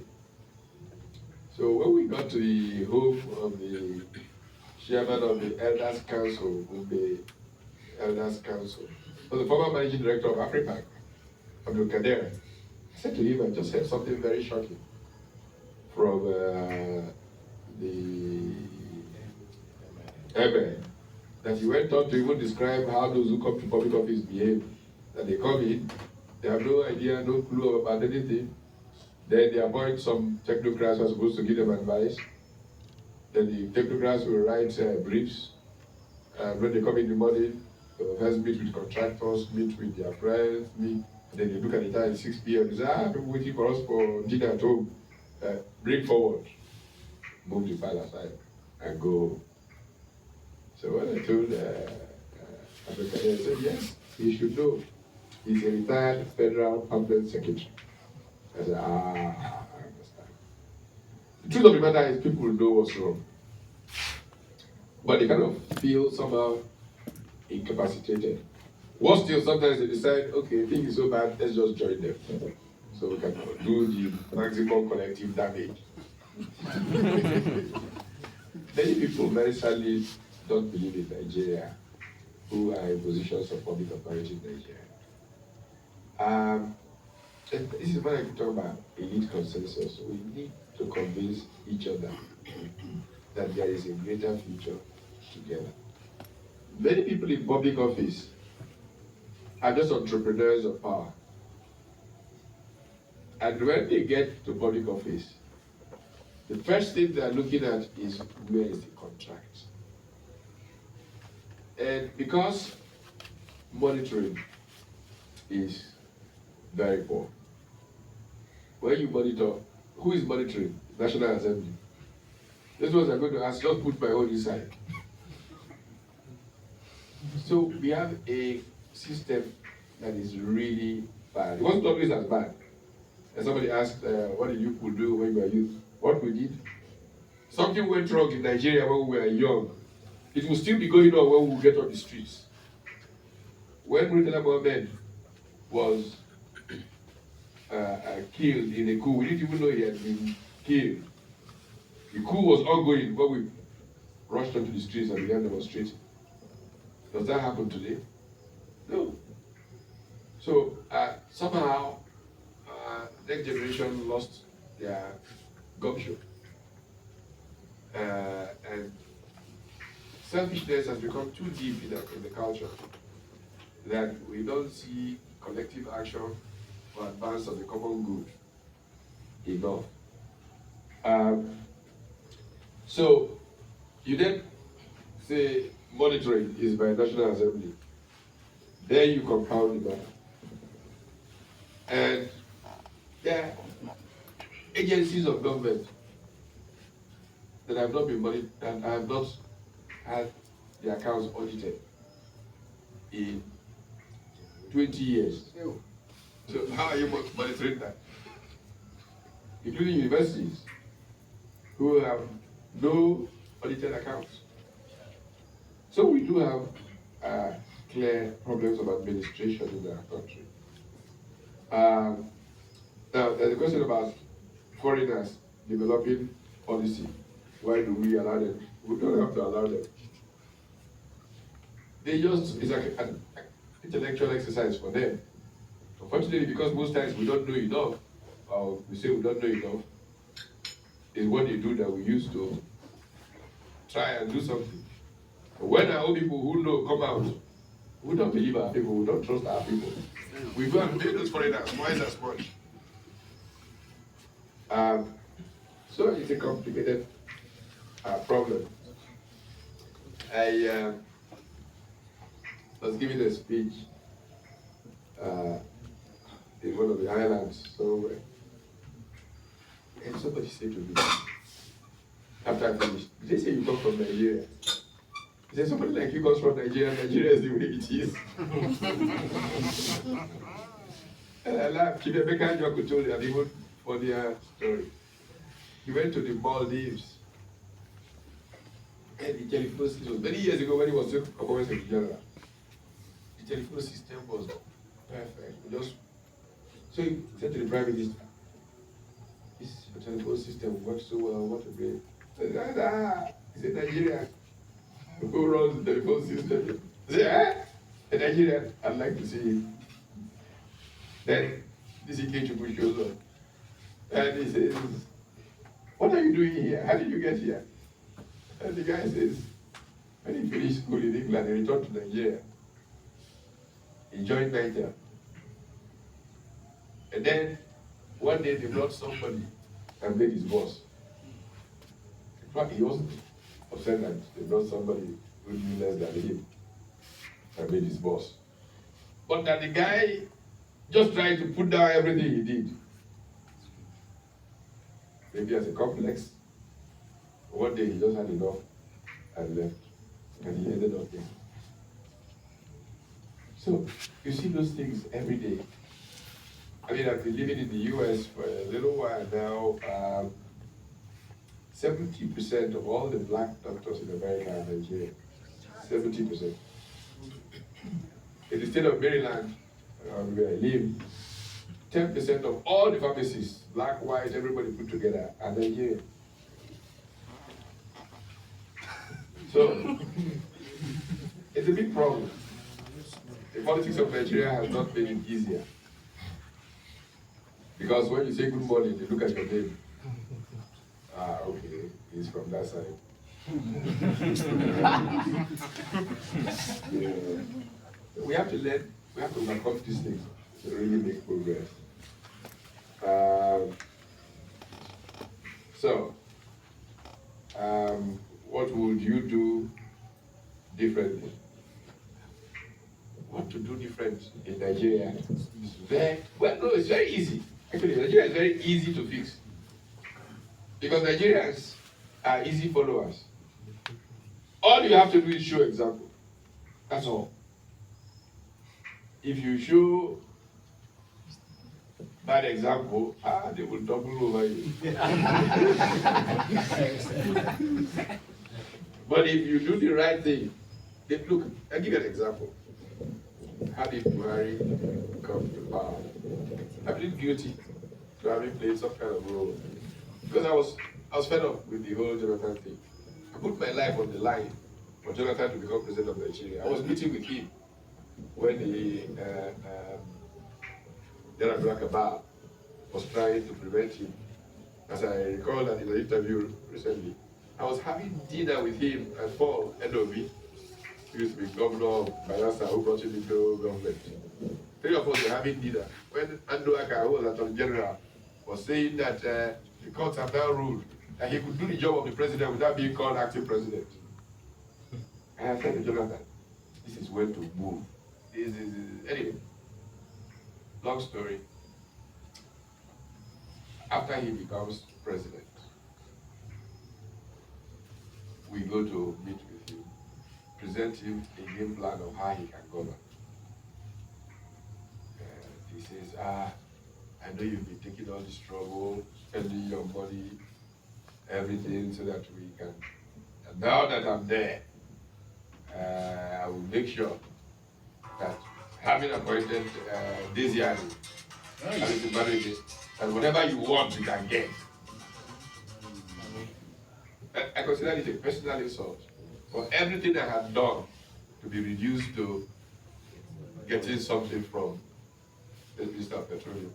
That was the last time I ever saw Jonathan. Didn't get near the villa to his presidency, not one day. He's a guy I used to meet with every week.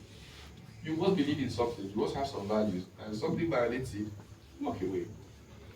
So when they began to say, look, this man needs to be replaced, I had my problems with Buhari, and the question was, look, but if all he can do is just stop corruption, is he worth it? Let's see how we can make that happen. Guy turns out to be a terribly weak leader. Not understand that about Buhari. There's a man called Abba Kyari who said to a friend, a mutual friend, weeks before the presidential election, people are still following that serial loser called Buhari. If Buhari becomes president, I will leave the country. This is Abba Kyari. Buhari, quote unquote, gets elected, and that's something I can discuss with you, because there has been not one election in Nigeria since 1999. All of them have been fraudulent. I can tell you that with facts and figures. But that's part of the problem. I think I missed it in responding to one of the questions about what needs to be done. Because the first thing is to change the electoral system. If we don't have that, everything is a waste of time. You know, from even Obasanjo 99, the election was flawed. It was, and then we just gotten worse progressively since then. So, Buhari was meeting with his cohorts to think about how the country will go from there. He had an announcement on TV that Abba Kyari had been appointed his chief of staff. He didn't know about it. His uncle, who had carried Abba Kyari as his handbag for 3 years when he was chairman of NIB, Abba Kyari came as chief of the legal company secretary, and they knew him well enough, knew his weakness. They knew that once it was announced, and they would say to him, look, don't want them to give a bad impression that He said, okay, just keep it for a few months. That was it. And the rest was Nigerian disaster. So when you have this kind, I mean, if most Nigerians knew what happened in power in Nigeria, they won't be able to speak. It is really an awful thing, made easier by these divisions along so-called ethnic lines and all of that. So, what would you have done? The first 3-4 months of Buhari as president, did you hear anybody steal one kobo? They were frightened to death. But shortly after they realized it's Abakari that's running the country, and that's the biggest thief in the world, everybody just went ballistic. And they're stealing the everywhere. So, one of the reasons I feel kind of very, very confident in Tomi like P2B, not that he has any magic, just his personal discipline will cut the bloody thing. The one that is there now, professional bandit, is my friend. I know him, I know what he can do. But that's Nigeria's misfortune. That's what kept happening to us as a people, very sadly. And we hope that something will change. Look, I was in government very briefly in my life. Very briefly. I mean, and it was back in those days when things were done properly. I didn't know anybody, no godfather, nothing. I was 27-year-old. I just come back to the country, 26-year-old PhD, blah, blah, blah, blah. And the NTA director said, look, put him on television. Okay, so that's me about taxation. I talk about taxation and what we should be doing, and accountability, and blah, blah, blah. The vice president of the country is watching TV. He said, it would be good to catch up with that young man. So I will find him. And he bring me to see Dr. Alex Ekweme. And he asked if I can write him a paper. 2 weeks later, he invites me. We're talking generally about what to do about policy here. And they say, by the way, President Shagari has approved for you to replace Professor Deliwi. That's how I entered government. Anyway, I had a permanent secretary. Every time you suggested something, he would say, doctor, you will step on this person's feet. You will step on that person's feet. So one day I said to him, his name was Asan Bull from Benue. I said, Mr. Bull, what is it possible to do? Everything will step on somebody's feet. And I said to myself, I will never accept a position in government unless I'm the one making the decision. Or I'm firm assurance that I will have direct impact. Which is the reason I've stayed away from government all of these years. Because then they were trying very hard to bring me into his government. So yes, what to do? Just show good example. Follow principles. You will see everybody on the line. These guys are not thinking at all. They wake up every morning, just go to see what contract can be awarded. There's no Nigeria, where is it going? You have a clear vision and you put it on the ground. People know you are not going to mess around. Nigeria will take off like a rocket. I can assure you that. But anyway, we've got to hope and work. What did we do as youth? I think I've probably answered that. Yes. I need so much. Military rule, you think there's any problem here? We put our lives on the line every day against soldiers who had guns and were willing to do all kinds of things. When they came through, June 12, what happened June 12? They had all the election. I was out of the country. I voted before I traveled. I wrote an article from Boston. And people say, what should we do? Concerned professionals started from there. And we went on, even as executives, we were on the streets. So we did plenty in our time. I said to one of my colleagues in the concerned professionals a few months ago, I said, did we fail that badly? What is the problem? Was it that we didn't do enough for Nigeria to get to where it is? His name is Tola Bogolori, the managing director of Capital Bank. And he said to me, maybe we didn't do enough. Possibly.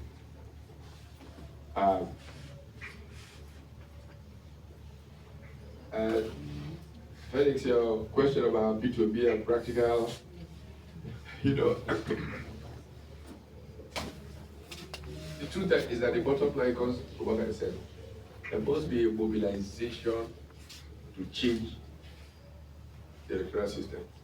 People saw all the, you know, flexing of muscle against me and shadow cabinet and all that. It wasn't about shadow cabinet. No. I had announced that I was planning a 7 million man march on Abuja. That's what frightened them. They fear mass mobilization. Fear it to them. So that's what they panicked about, not the shadow cabinet. And all they were doing was to silence me, you know, just prevent him from talking, so that he doesn't mobilize 7 million people. If Nigerians come out and say this, don't even go to something more controversial. We just want an electoral system that works. By the time you fill the streets with that, they will panic, I assure you.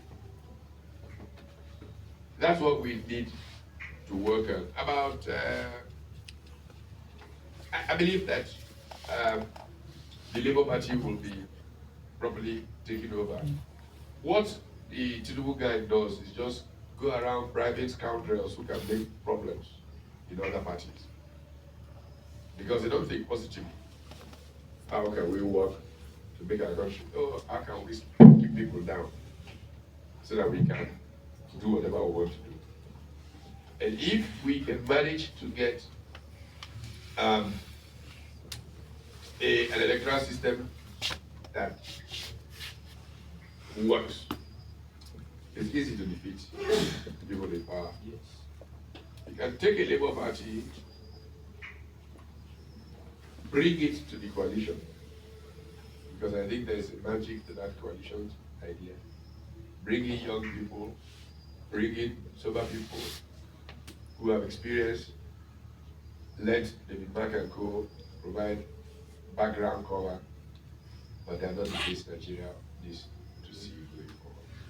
And I've said so to David Mark, and I hope that we can do that sometime in the next few weeks.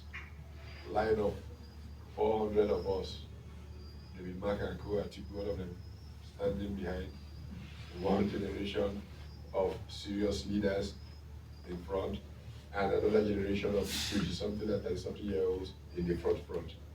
And the new Nigeria will start that show.